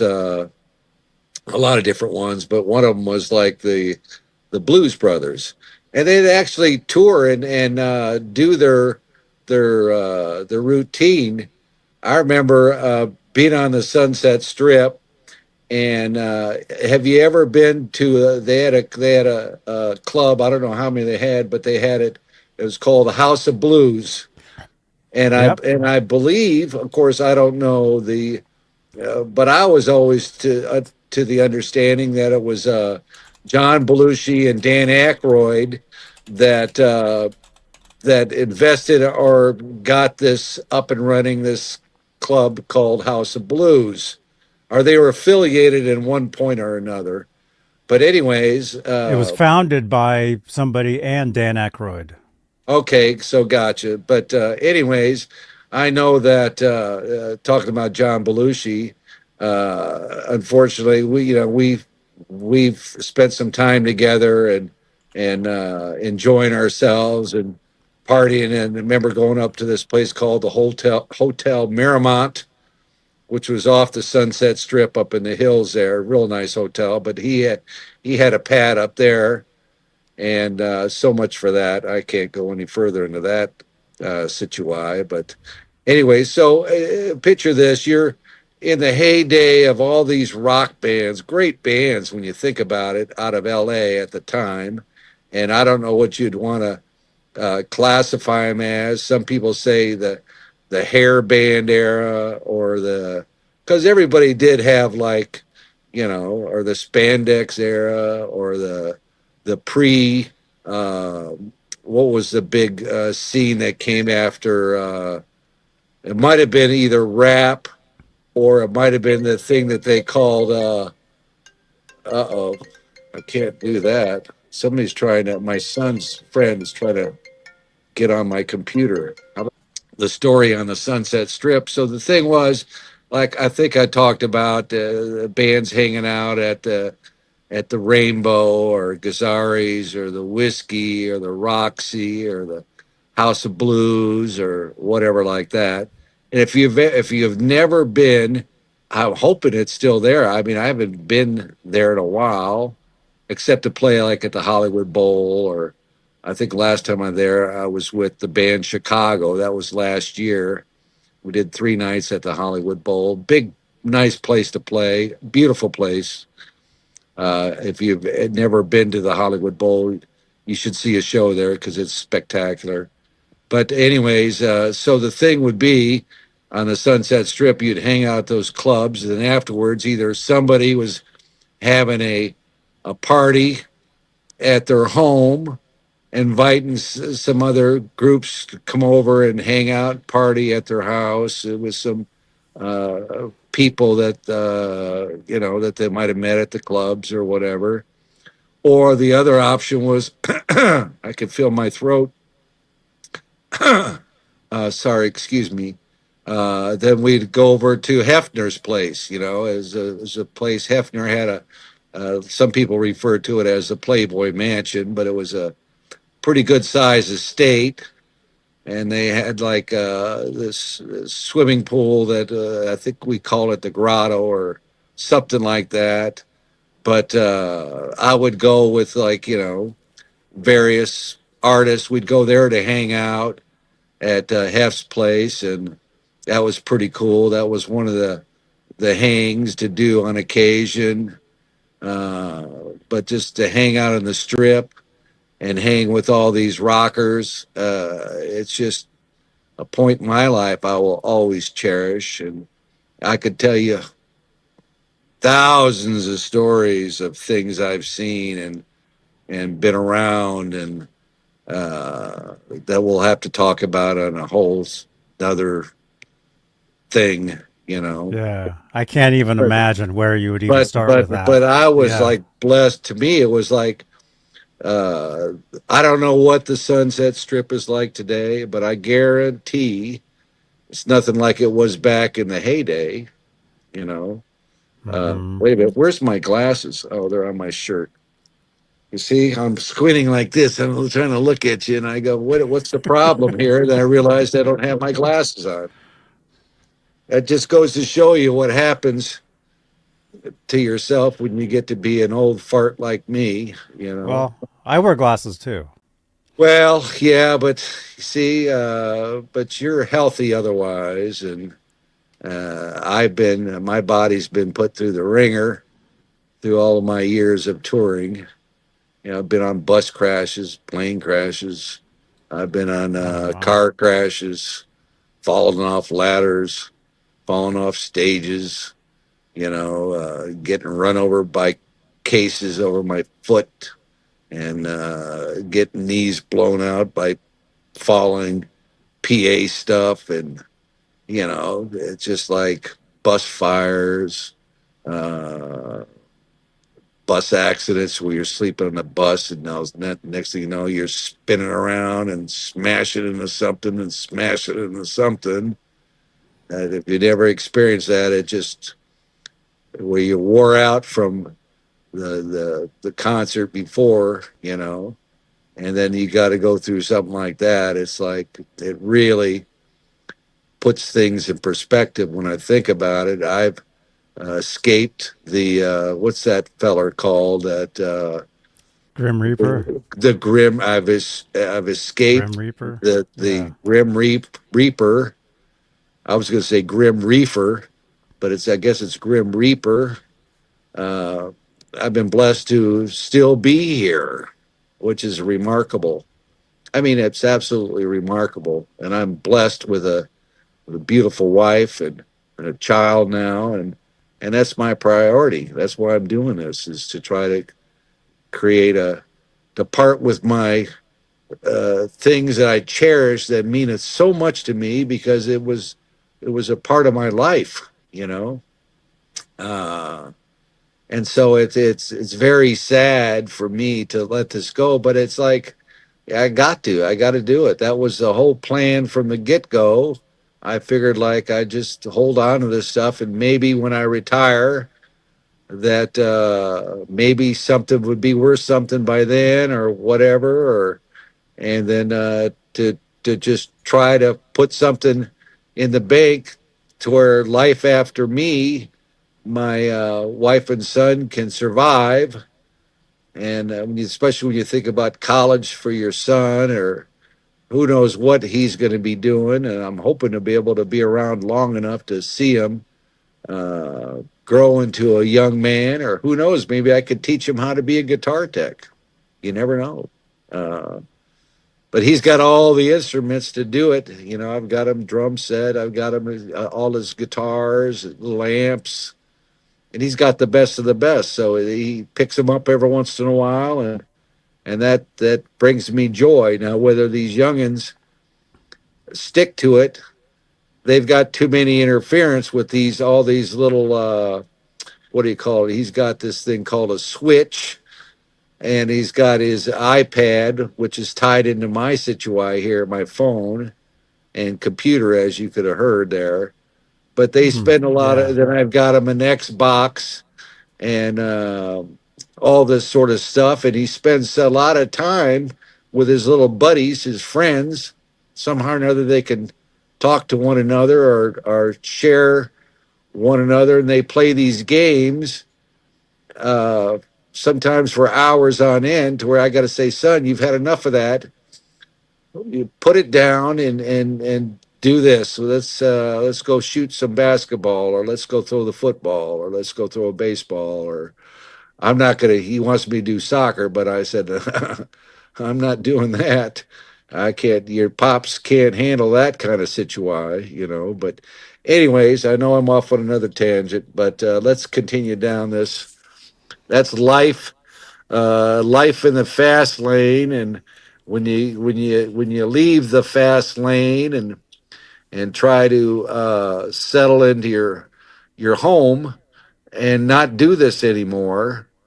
Uh, it's sometimes I'd have dreams at night, like instead of nightmares, I call them gig mares. And I'm always waking up in a sweat, thinking that I'm at some show, and I'm the show started, and I'm sleeping on the bus, for example, still like sleeping in my bunk or something like that, going like, "Holy Toledo, Oh, I'm missing the show. What's?" And it would freak me out. so you're But I still on never. alert. You're Yeah, like yeah. always So thinking my you're on mind is alert. still in like Yeah. it's hard to when you've done it for so long, it's hard to get it out of your head, kind of, I guess, and just to be in a relaxed. I feel like I should be doing something. I feel like I should be unloading a truck, or I should be like setting up an amp line or working on an amplifier. I feel like, what am I forgetting today? Why, am I forgetting something? Or I think that might just be a part of uh, maybe age or whatever, or just You're trying to start the second half of my life, which is enjoying my family and just being hmm here. And it's hard not to, because I before I was always getting on a bus or a plane or going here or going there, and now I'm just like hanging out here. Anyways, enough of that. So let's just keep on scrolling down here. Let's see where we get here, my friend. Let's see here. So now we're down to what I'm looking at here is Sam Kennison. Oh my Lord. I shouldn't have because he was a dear friend. And this guy here, you might not know who he is, but I'll just tell the people he was a comedian. And he always wore, what's funny, Johnny Beane, he wore a beanie cap. Maybe that we could somehow or another, since your name is Bean, maybe we call you Captain Beanie or Beanie Cap, because you wear that beanie cap, and so did Sam Kennison. But I remember we had him open it up. There's shows I've done and I would hang out. Sam would hang out at the Rainbow on the Sunset Strip all the time. A lot of us did. I mean, that was our. Uh, it was just incredible. It was just so many memories and great things that I was just blessed to be alive at that time and to be able to enjoy this situation with all these fantastic people. And so, anyways, Sam Kennison is no longer with us. So these are something, I don't know what category you would have them in. And I had some involvement in helping him get these picks made. He wasn't uh, a guitar player, but he was I guess you'd call it a stand-up comedian, Yeah. and he might have been featured on various like shows, like say Johnny Carson back in the day, because we did Johnny Carson show, and um let's see, after that it might have been I can't remember uh, when Saint.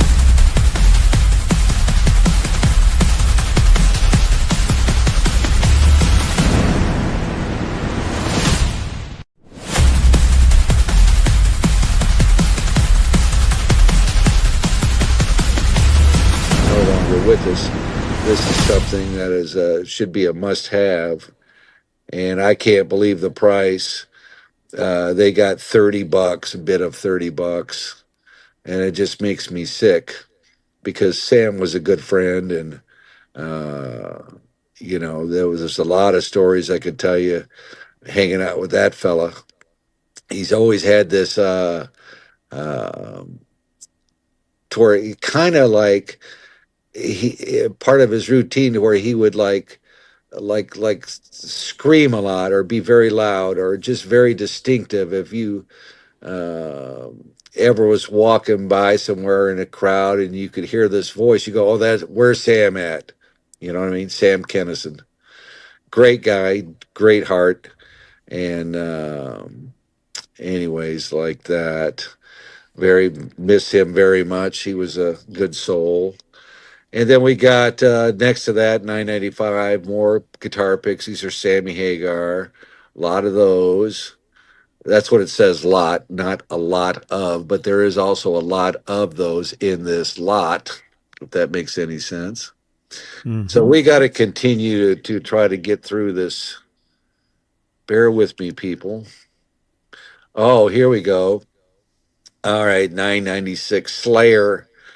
If anybody is, this is, I think when I was trying to think of it went from rock and roll to either rap, got involved there, and then maybe it was what they call, uh, Nirvana and people up there. Was that called grunge or was that called something different? I can't Yeah, it think of was what. the grunge. All That right, was so the grunge. grunge area took over and kind of put people in the rock category from that area kind of on hold a little bit, or it messed with their careers somewhat. That's what I remember. But then he got here too, so there's some classic ones there from 2010. Uh, Now here's the next one, 997. 997. I wish I could pull these off, but they've already got a bid because I really wanted to keep these, and because they meant a lot uh, to me, and it's a lot of three of the original Spinal Tap, because these guys would come and hang out and see us in rehearsal or whatever, and got to know them. And they made that movie Spinal Tap. I can't remember what year it came out, but I thought it was pretty cool. It was kind of a take on what as we traveled in rock and roll. Some of those things did happen. That of course, they uh, blew it out of proportion a little bit, but that's what made it kind of funny. But I think it was kind of like a tribute to bands that are touring in rock and roll at the time, and the genius behind all that stuff was the producer that recently, I think it was in past Christmas, that had an unfortunate uh, thing happen with his family. It was a tragic event, but I'm talking about. Uh, Geez, I just went blank on his name. Rob Uh, Reiner. Rob Reiner. Yeah, Rob Reiner. What a genuine human being he was. Just mellow, laid back, cool cat. But so, anyways, like I said, I wish I could, because that's the matching set, and I wish somehow or another I could keep these. Maybe I might have to. Do I have to bid on my own Situai? Is that I what don't I got to know. do? I don't know if Lord you have can. mercy. I don't know if they were. I don't know. I never asked that, but that would be a question to ask. All right, let's just continue to go down here and see what else we got here. All right, Ted Nugent. He's a Detroit boy up there. Great guy. One of my favorite songs that he would do. Don't tell me. This is something that has to pop into my brain here. Was oh geez. Dun dun dun dun dun dun dun dun dun dun. Strange Hold, I think it is. Is that correct? Is it Strange Stranglehold. Good or Strange Hold? Stranglehold. Stranglehold. Stranglehold. All right, okay. Well, I'll never forget that song. What an incredible uh, song that was. But Ted, I've got photographs. Ted would come to our shows. I guess whenever we're, as you're traveling around the country, you would be in different locations where some of the artists are from or hanging out, and so we would get, like, say, if we played the Detroit area, we get like Steve Miller. Steve Miller would come out and do a couple songs with Van Halen here and there, or you get your Ted Nugent, or you'd get uh, who else out there? You got Jack White was from out there and in the Michigan area. Uh, but anyway, so that's some of Nuji's stuff there. Great. I remember I worked in the studio with him, and it was a project called the Damn Yankees. I think that's what it was Yeah. called, Damn Yankees, and it Oh, was like dude. it was the cast in that band was Jack Blades, Tommy Shaw, Ted Nugent, and I'm trying to think of who the hell was on drums. I can't. It'll come That to me. was that was Michael. I was. I'm trying to think how you pronounce his Uh, last name. Michael Cardiol, Cardelloni, yeah, Cardelloni, Cataloni, Carloni. or Yeah. something like that.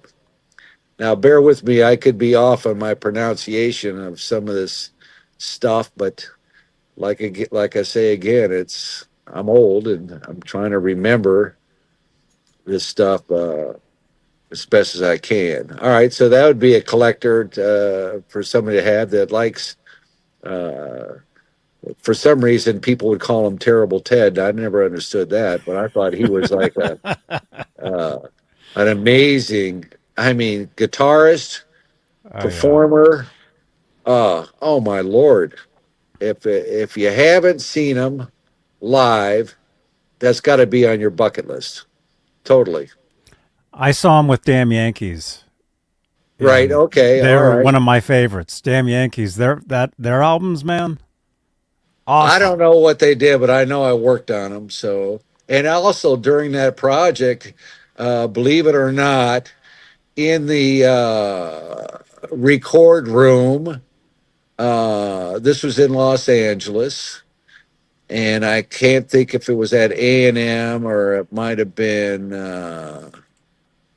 one of the studios down there. I can't remember what it was, but he had a what you call a fake deer, like it was the size of a deer or a doe or whatever you call it, but it's made out of this like kind of rubbery, foamy kind of thing. And he Hmm. would stand from one corner of the room there for him to practice or whatever, but he would shoot this bow and arrow stuff into that deer all the time in the record room. So, anyways, I got him a guitar made. I had a really good relationship with Gibson. Bruno Parecki was the artist reps guy there, and of course Dion Edge was in there working as a luthier, and my Yeah. other friends of mine, great Shout people, out great outfit. Dion. Yeah, Dion, cool Yeah. cat. But anyways, so I had a guitar made, and I think it was kind of like it looked like, how the people have camouflage. It's like kind of white background with kind of black, looks like lightning bolt kind of stripes or like Mm-hmm. uh, different pattern stripes. Hunters Type. use that kind of look for like kind of camouflage, but I had him a guitar made, and I like that I presented to him during that project. So that was cool. And so in return, he gave me, I guess this fella that he was friends with was the because I'd ask him about his stuff. Well, what kind of arrows are these? Are these good arrows, or are there more than one kind of arrow? And or what kind of bow is that, or whatever? And he goes, "Oh, I think he said Bear Bryant, if I'm not mistaken." Was it Bear Bryant? Hopefully, I'm not confusing. I remember they had his Bear was in his name, and I hopefully I'm not confusing that with some football coach or something like that. Maybe I am. Uh, it is what it is. But anyways, at the end of the session, he gave me a case that had this one of a kind. Uh, I guess it would be called a compound bow. It had pulleys on it and all kinds of stuff, and some arrows, and he gave it to me as a gift, which I've never went hunting with it. You know, I've never shot no deers or Ted. I think shoots just about everything. You know, he's a hunter, avid hunter. But anyways, enough of that. Let's go on. All right, 999. Jack White was in a band he put together, another Detroit boy called, I think it was called the White Stripes. Mm-hmm. And he's very talented guy. The last thing I did with Jack, well, I saw him at the airports over the last year or so. Ran into him several different times, but he remembered me and said, Zeke, Zeke, you know. And I'd come over and go, hey, Jack, what's going on? So, anyways, I did a thing where Mick Jagger would fly into town and do some writing and some recording at Jack White's place. So I'd pick Jagger up at this little private airport and get him settled into his hotel. I think he stayed at the Hermitage Hotel downtown, if I'm not mistaken. And then we go out uh, to Jack's studio, Jack's house, studio in his house. Which what a cool house! It's like one of those uh, plantation style homes, like a big home, a plantation style, because it had a porch that with an overhang over it that went around the entire house. You know, so what I think that's called plantation. But on the inside of the house was all Art Deco. I remember Jack. It's quite an amazing thing to see because he had all these big giant taxidermy like grizzly bears, black bears, lions, big bunch of lions. You're like, you know, it's like standing up on their legs, like huge. You don't realize how big a lion can be. And then he had a bowling alley in there and a bar and Art Deco stuff. Everything was kind of Art Deco, you know. And that I think that just means I don't know what that means really, but it's just like a lot of antiques and it just the color of the paint on different things. It was Art Deco, you know, from at least that's what he said. So, and it was his house, so you got to go along with whatever. But anyways, I remember we were tracking in there, and I'm stringing up mixed guitars, and I think I brought an amp with me from home for the sessions, and just watching Mick create. There's no doubt that when you hear Jagger uh, sing, you know it's Mick. You know what I mean? It's a very identifiable voice. Uh, Very talented guy too. Skinny in a rail. I couldn't believe how skinny he was. You know, but they're all like that in the Stones. They're all like I don't know if they just don't decide to eat very much, or if they're only eating like you do, that yogurt, and spinach, and berries. But anyways, so enough of that. So that would be kind of cool. That was from that era there, some point. So let's see, how far down do we have to go now? Let's see here. Something happened to my. There it is. I'm back in work here. Mm-hmm. Of course, you got your same sort of deal. White Snake, pretty cool band. Uh, you know, great band actually. And I said Adrian Vandenberg on one of these picks. What did Adrian it say? Vanderberg and Steve Vai. Oh yeah, Steve Vai. Oh yeah. So people don't know that this was that they were in this band. And now I believe, well, Steve Vai's got he's got his own uh, uh, himself. He just goes by Steve Vai now. I don't think he's in any other band, but yeah, he's He's just. Oh no, actually he's with Hagar now. I think, right? he's with Satriani. Him and Satriani have a band together called Satch Vi. I think that's the name. And then of Oh, course that's cool. I'm and then not. Satriani's with Hagar. Oh, that's the way it is. That's correct. So this would be kind of cool. And then next door to that, you got lot 1002, Willie Nelson. Now, these are early Willie Nelson picks, and Willie Nelson is a country guy. And who on the planet does not know or has not heard the name Willie Nelson? You know who he is, correct? Oh, of course. All right, well, good. So these are famous folks here, and like I On the say, road again. yeah, yeah, exactly. Excellent stuff. He's also was done movies, believe it or not. He was an actor. I can't remember what movies that he's done, but I've always enjoyed him and seen him in some of these movies. All right, let's scroll down here. Then 1003, Zach Wild, Black Label Society. But Zach Wild, people that might not know this, also played with Ozzy Osbourne, Yep. so he's got some history behind him. And so that would be something cool. The next one over is a from Chrissy Hine to me, a signed picture from her, and that says enough about that. And then we scroll down here. What do we got? George Strait, another famous big time country fella, Uh, that's from 2014, and usually George he'll do this stadium tour, like maybe do like 8 stadiums or something like that across the U.S.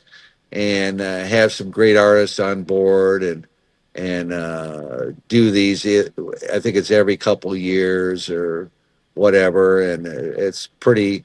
It's a pretty amazing event. I think he sells out everything he does or plays at. Great guy, a lot of great songs. Uh, cool guy. So then to the right of that, we got the Hagar picks from '86, and they might have some different countries on them. I'm not sure, or maybe it's just yeah. Some of those are you can see Oh are wow. Those are worn and cool. used, worn and used. All right, so that's like I say, I can't. 5150 tour. Yeah, Yeah. I can't.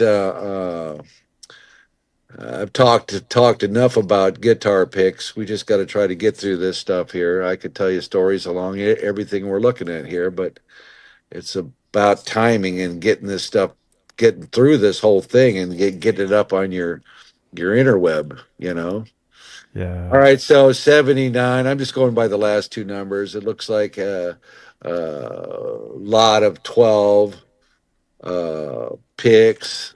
Yep. There's some that we did for the different countries, and those would be very far and few in between, which would be very valuable. So The, anyway, so those are the picks. yeah, these are rare because they have the Oh sayings yeah, on yeah, they them. got I do captions for Hagar too. Like I'd call him Slam and Sam, and of course he was known as a Red Rocker. And I'd always say this thing to Sammy, like, "Oh, I'm gonna let's bust out down to here." Or he had a tattoo on his shoulder, his arm that says Bocephus, and Mhm. but anyway, so I had to come up with captions like, um, what you talking about. Well, I think of from other people like what you talk about Willis. I would say a lot, but that was from a TV show. But I'd say getting off in your eye was one of my kind of a goofy, slangy type thing here. Or then it stretched into getting off in Cabo Wabo. are going down in Cabo Wabo. Oh, there These we are go. some of Yeah. the things that I Slammin' would. Sam guitar pick. Yeah, Yeah. yeah. So that's some of the things captions I'd come up as I was making eds. I'd do some for Sammy, and of course he always called his girlfriend Kari baby doll, so I had to throw that on one of them, you know. And like I say, these pics, I'd only get like a gross of these caption, what I call caption pics, or with little like, uh, you know, different sayings on the Mm-hmm. back. Or All right. quotes. Yeah, or quotes, whatever you want to call it. I'll let you decide. Let's go down here more. Rock, a big lot of 45 rock alternative picks. I'm sure there's quite a bit in there. So any of these lots, I guess, that would be if you wanted to start up a collection, that would be a an excellent way to do it. Of course, I don't agree the way they're doing this. I think some of those are rare and they should have been offered, uh, one by one, or if they're for all the different people. Because sometimes with these bands that these picks came from, those people might not be around anymore, or maybe they're Mm-hmm. broke up, which could add more providence to them. I guess I don't know, but some of the stuff, like I say, I'm excited about getting it out to uh, the people that want to, come to this auction and bid on some of my stuff. But and then the things when I see like this, it kind of breaks my heart, because it's not like I collected all those in like one setting. This is over like years of time and Mm-hmm. a lot of different shows or to just establish this stuff. Mm-hmm. Each one has a story to it. Exactly. So it's like I guess they didn't have the time. Like I say, they just picked all this stuff up and then used their own imagination, I guess, or and did their own research. And I guess they might at some point just got tired of it and says, "Well, just throw like let's start doing bunches," you know, because there's a lot. There should have been a lot more information shared with some of these items. But anyways, life goes on. What can you do at this point? Only thing I could do is buy it back. But if I'm allowed, I don't know. But anyways, let's just move on. We've already talked. Same thing with the cheap trick. A large amount of cheap trick stuff, but I think we've already covered that area there. Let's go to what's next on the list here. So we got more classic rock and entertainment. Those could be buttons or pins or stuff like that. That, like I say, is very. Uh, oh, there's Craig Chiquiso's. I forgot to put that back on his guitar. Oh, there it is. I know where it is now. Uh, so, anyways, some of those things are pretty cool, gathered from around the world, and like there's a Hard Rock Tokyo there. What's the other one say? Hard Rock, whatever. I can't make it out. Planet Hollywood. Planet Hollywood, Mr. Big Z, Japan '96. Mm-hmm. It's just like uh, it's pretty cool stuff. You know what I mean? I can remember Mm-hmm. getting those little things here and there. Believe it or not, I can't remember what year it was or where it was. But all right, let's go over to 1099. Looks like a lot of classic rock and pop, a lot of backstage passes, which is you know part of my history, places I've been, you know, uh, so on and so forth. What can you say? They kind of speak for themselves. Uh, so that's like I say, I think those should have been individually. Uh, what do you call advertised on this auction site? All right, let's scroll down here. I think we're getting down to the skinny of the situa. All right, Joe Bonamassa. What a great guitar player he is. I mean, you've heard of Joe Bonamassa, haven't you? Yeah. Yeah, well, he's just an amazing guy. He lives here, and me and him have hung out, not in any kind of settings or restaurants, but I've been to his rehearsals. He's me and him have hot rods, and the same guy that works on his hot rods works on my hot rods, and I've sold him out of my guitar collection. The last thing I sold him was, I think it was a 1955 Gibson Gold Top, and so he bought that off me last. Hmm. The last guitar I sold him. Anyway, so he does stuff like that. He's got a enormous guitar collection and amplifier collection, and he's like what you call a. He has a great ear for tone, a great player, and he's not only playing but he's singing. So that's I could never do that. I could never play at the same time. Of course, I'm just a hack, but I could never be coordinated enough to play and sing at the same time. You know, I don't know what's that old thing where you rub your belly and you try to do your head or Chew something like bubble that. gum and roller skate and Yeah, rub your that's me. belly and Now when it I, comes I time to can't do working it. when it comes time to working on an amplifier, assessing out an amp situ to try to get it back online, that's like I could do that all day long, on a tube amp. Uh, but some of these newfangled instruments, I got to get on the phone to who made this thing, get on the phone and have them talk me through a repair, like with that fractal, so on and so forth. Uh, Hmm. but anyways, it looks like we did it here. Then there's another Monsters of Rock shirt from Donington. That was a festival that happened over in Donington, and I think that's around England somewhere.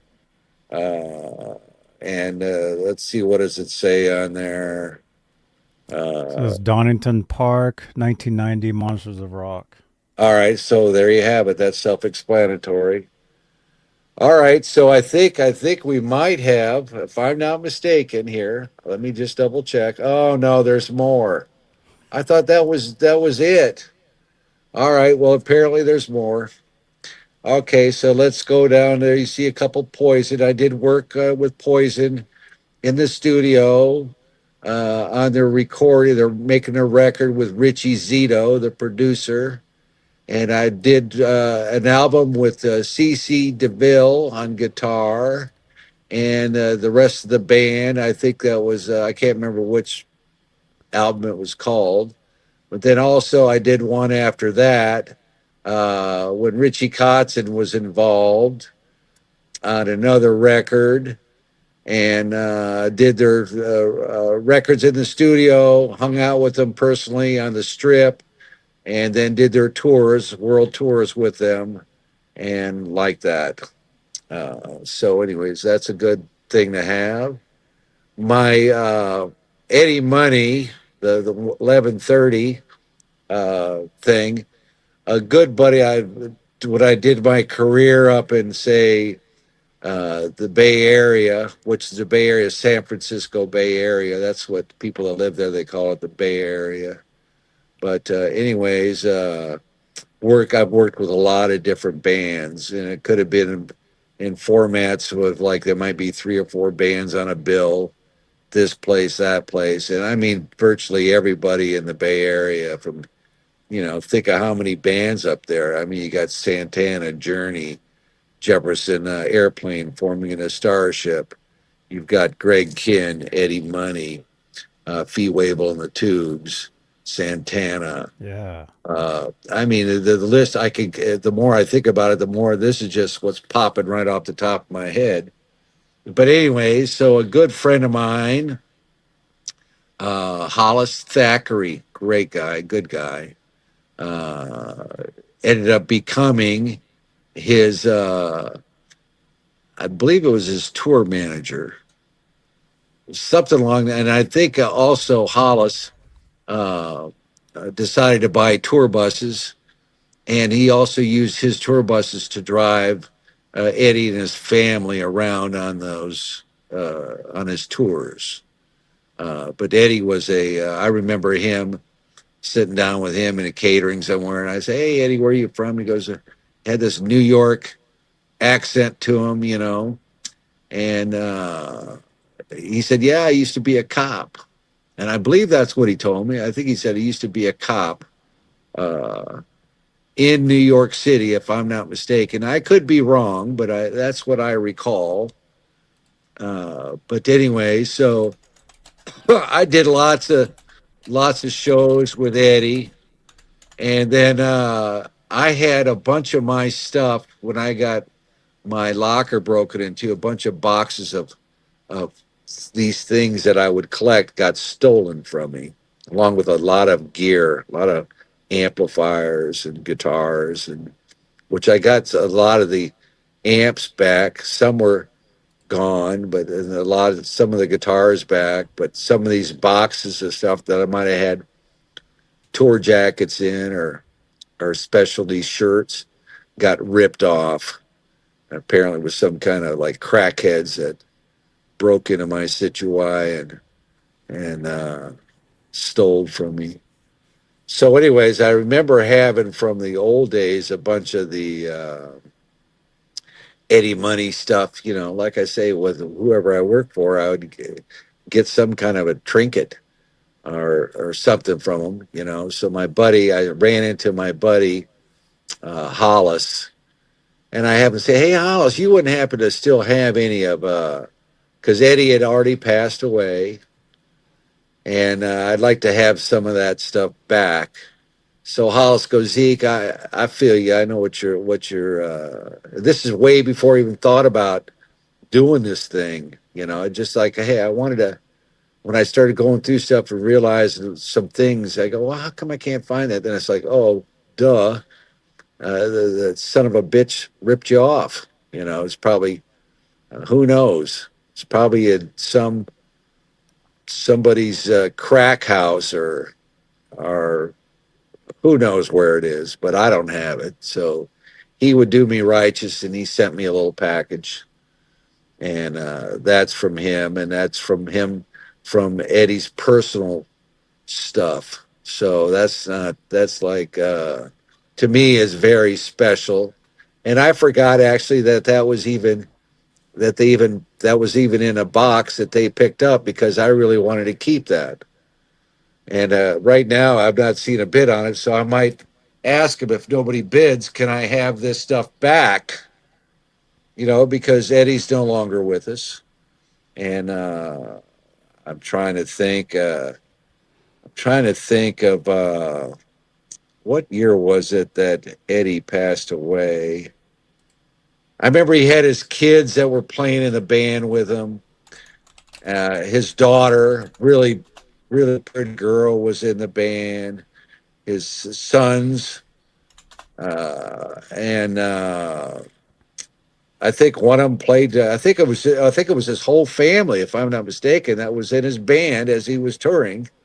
But I wanted to think that he's probably. I think he passed away. I know it was within the last 5 years, or possibly, maybe it was in the last 10 years, or maybe 5 years. I can't remember. It was Uh, 2019. well, see, I'm close. So that was a very sad loss. Two Tickets to Paradise. Remember that song? Mm-hmm. I've got two tickets to paradise. Pack your bags, it'll be real nice, or something like that. I'm not a singer by any point. Everybody could testify to that in a court of law. That's for damn sure. But anyways, let's enough of that. And let's scroll down here. I think Oh, that's it. That's it. that's it. We did it. My goodness gracious, Johnny Beane. We did Right? it. Now, Did we do it? whether or Yeah. not anybody's gonna want to listen to me, that's a whole nother story, you know.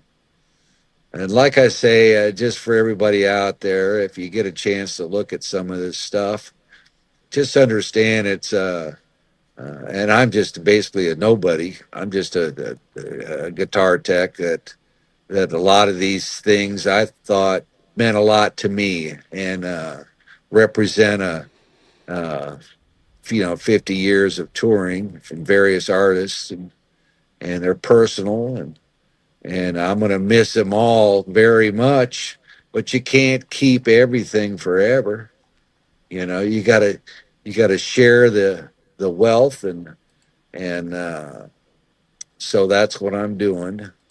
And I appreciate if you did decide to tune in to listen to me talk, that hopefully you got a little entertainment out of it or a little joy from it. But, I'm not done with this is my first time doing this sort of thing.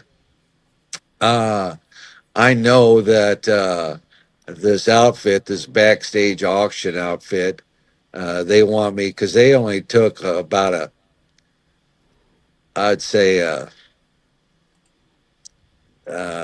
20th of what I have. You know, I must have 100, some odd, over 100 guitars throughout my career. Uh, More stuff, uh, pretty cool stuff. Like I was blessed that when I was with Edward, that he would say when I asked him about the gold and platinum records, he'd always take very good care of me and uh, nice bonus. But I did my work there, and I'm working on the amplifier and building his 5150 guitars and his amps and just doing everything for him. You know, uh, that he said he goes Zeke, I'm going to hook you up. Uh, he said, "Would you like to have some of these? Want me to get you hooked up to where you get some of these gold and platinum records?" And I said, "Are you serious? Are you serious?" And he enjoyed giving me something that it could just see me like in awe or just like, are you kidding me? Really? Swear to God, type of thing. And he goes, "Yeah, I'm going to hook you up. I got a surprise coming for you." So I'd get all these gold and platinum records and, like I say, the watch, paid for the ring, gig several watches throughout time. I mean, you know, I can't remember how many it's been, but I'm sure it was at least three or four, if not more, because I know some of them I just damage, or as you're loading trucks or whatever, that little pin that holds the band of the watch would break because you just slip it on a case, and next thing you know, you're on the bus and trucks are rolling. You're headed to a different city. You go, shit, where's my watch?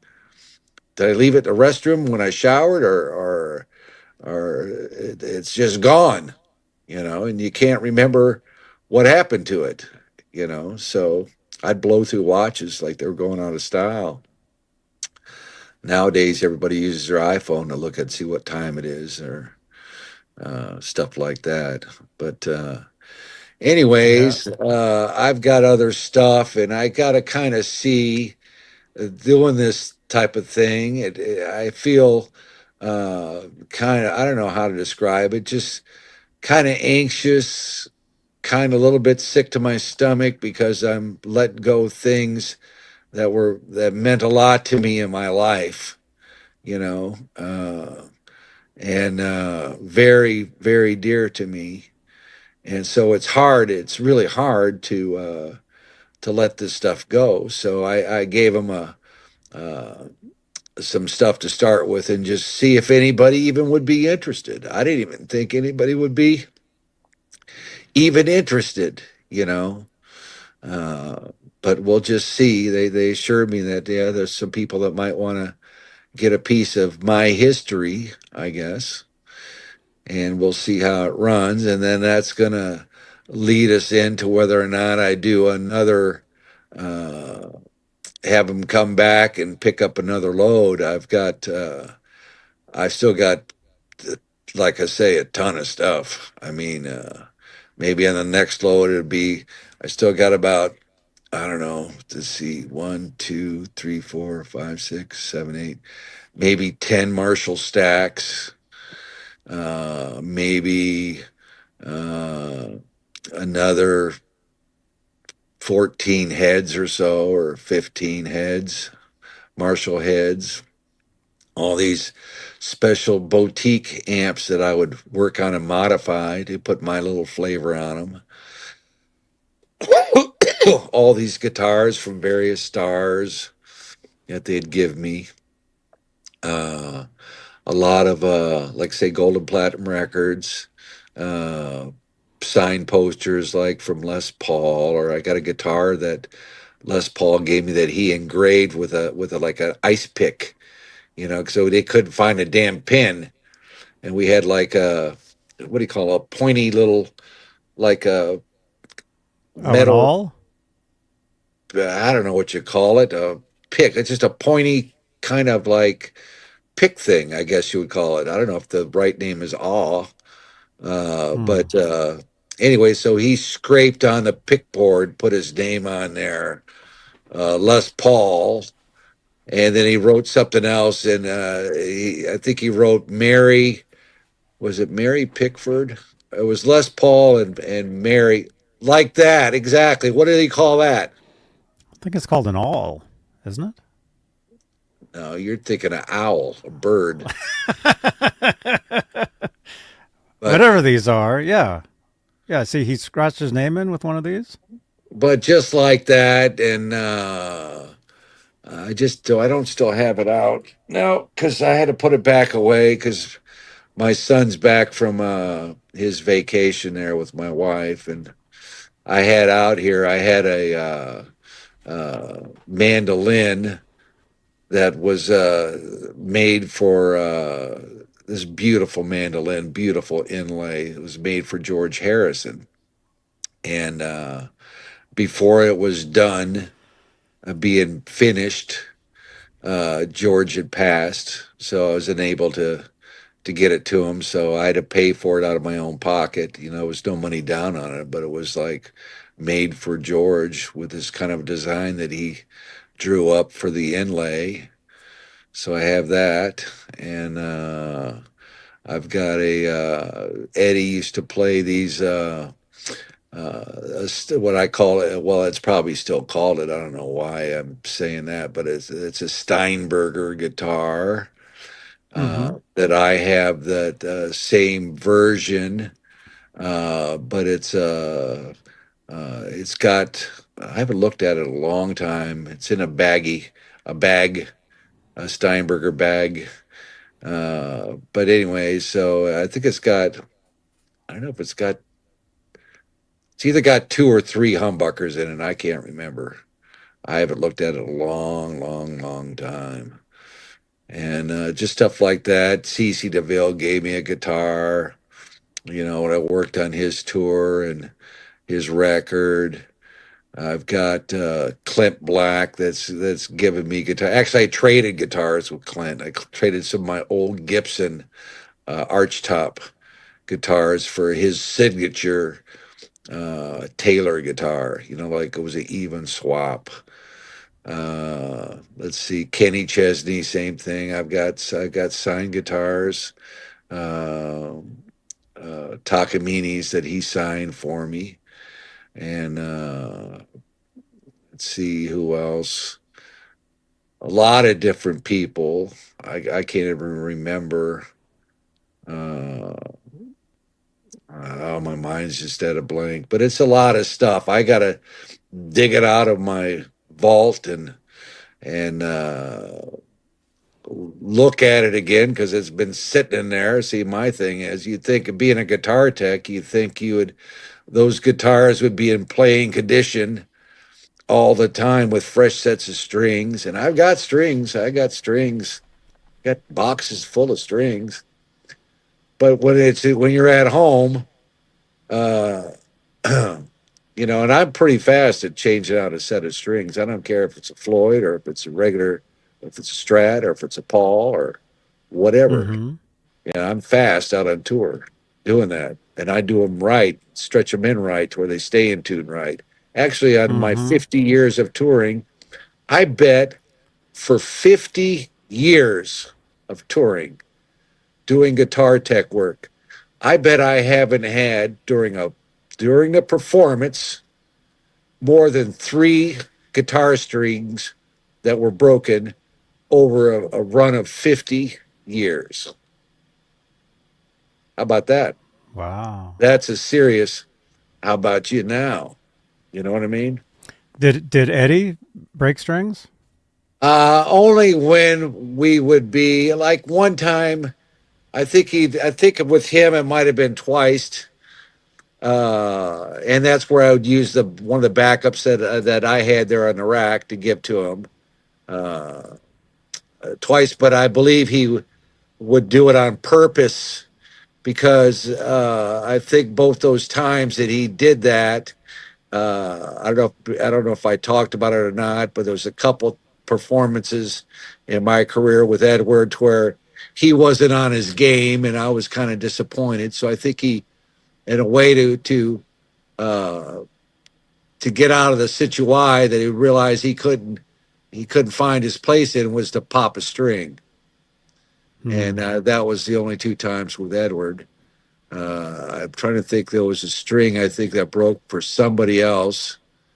I don't think it's ever happened with. I can't think of an artist.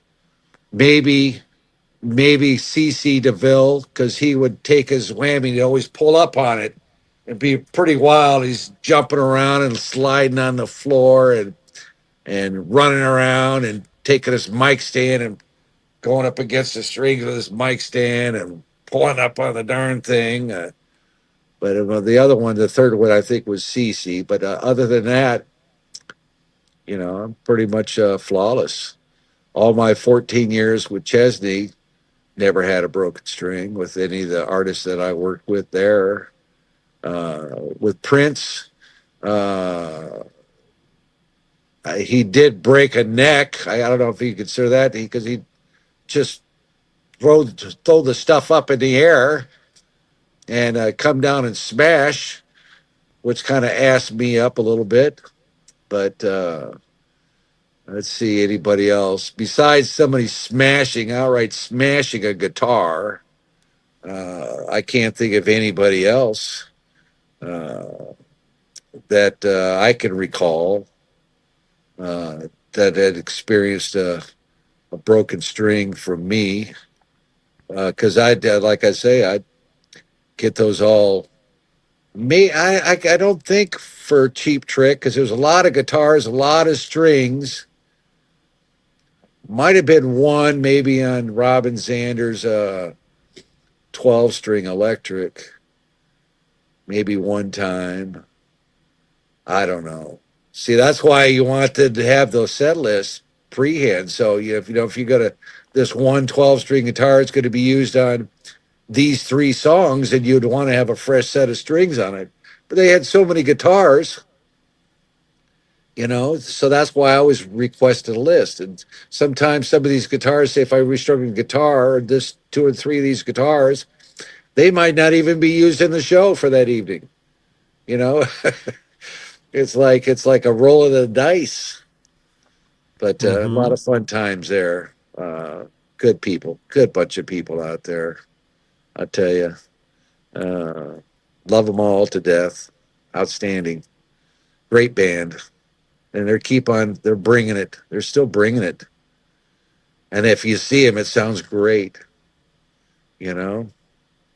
So in your bucket list, you got to see uh, Cheap Trick at some time.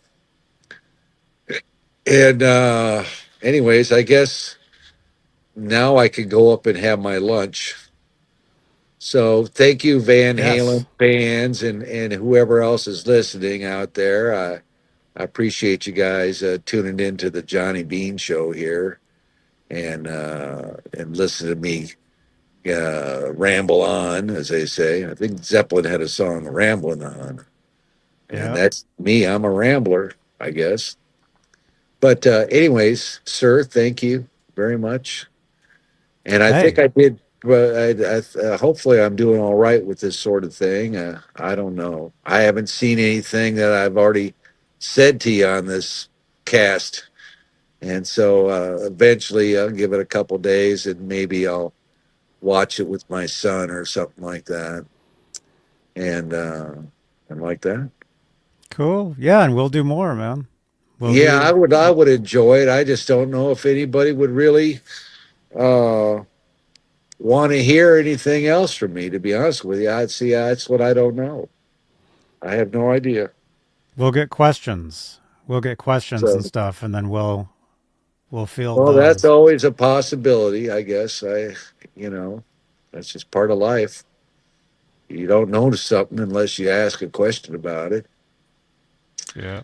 But all right, ladies and gentlemen, I'm going to sign off and I'm going to go enjoy some lunch. And it was been a pleasure and an honor to have this opportunity to talk to y'all. And hopefully we can do more of this down the road. That would be pretty cool. All right. I'll Awesome. talk to you later. All right, right on, Zeke. See ya. Yeah, baby.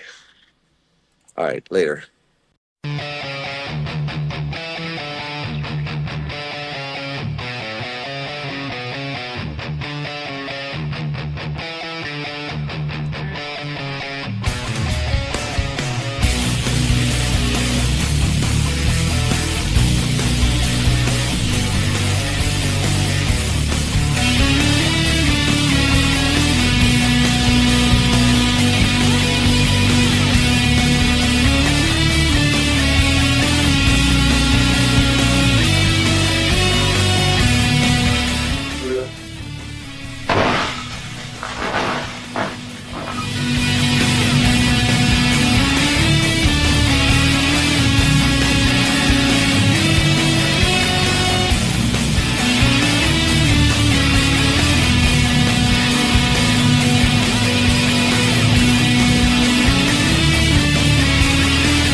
Dudes, yo, thank you so much to our channel members. Thank you for continued support for this channel and these shows.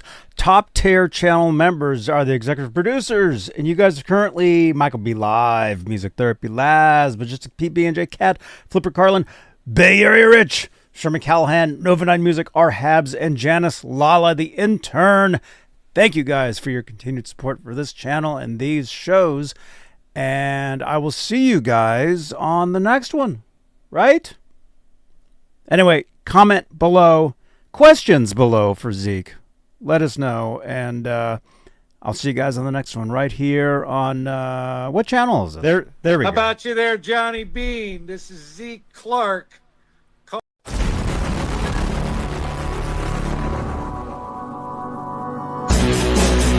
Thank you guys so much for watching. Click on another video on the screen here. We got hours and hours and hours with Zeke Clark, so check it out.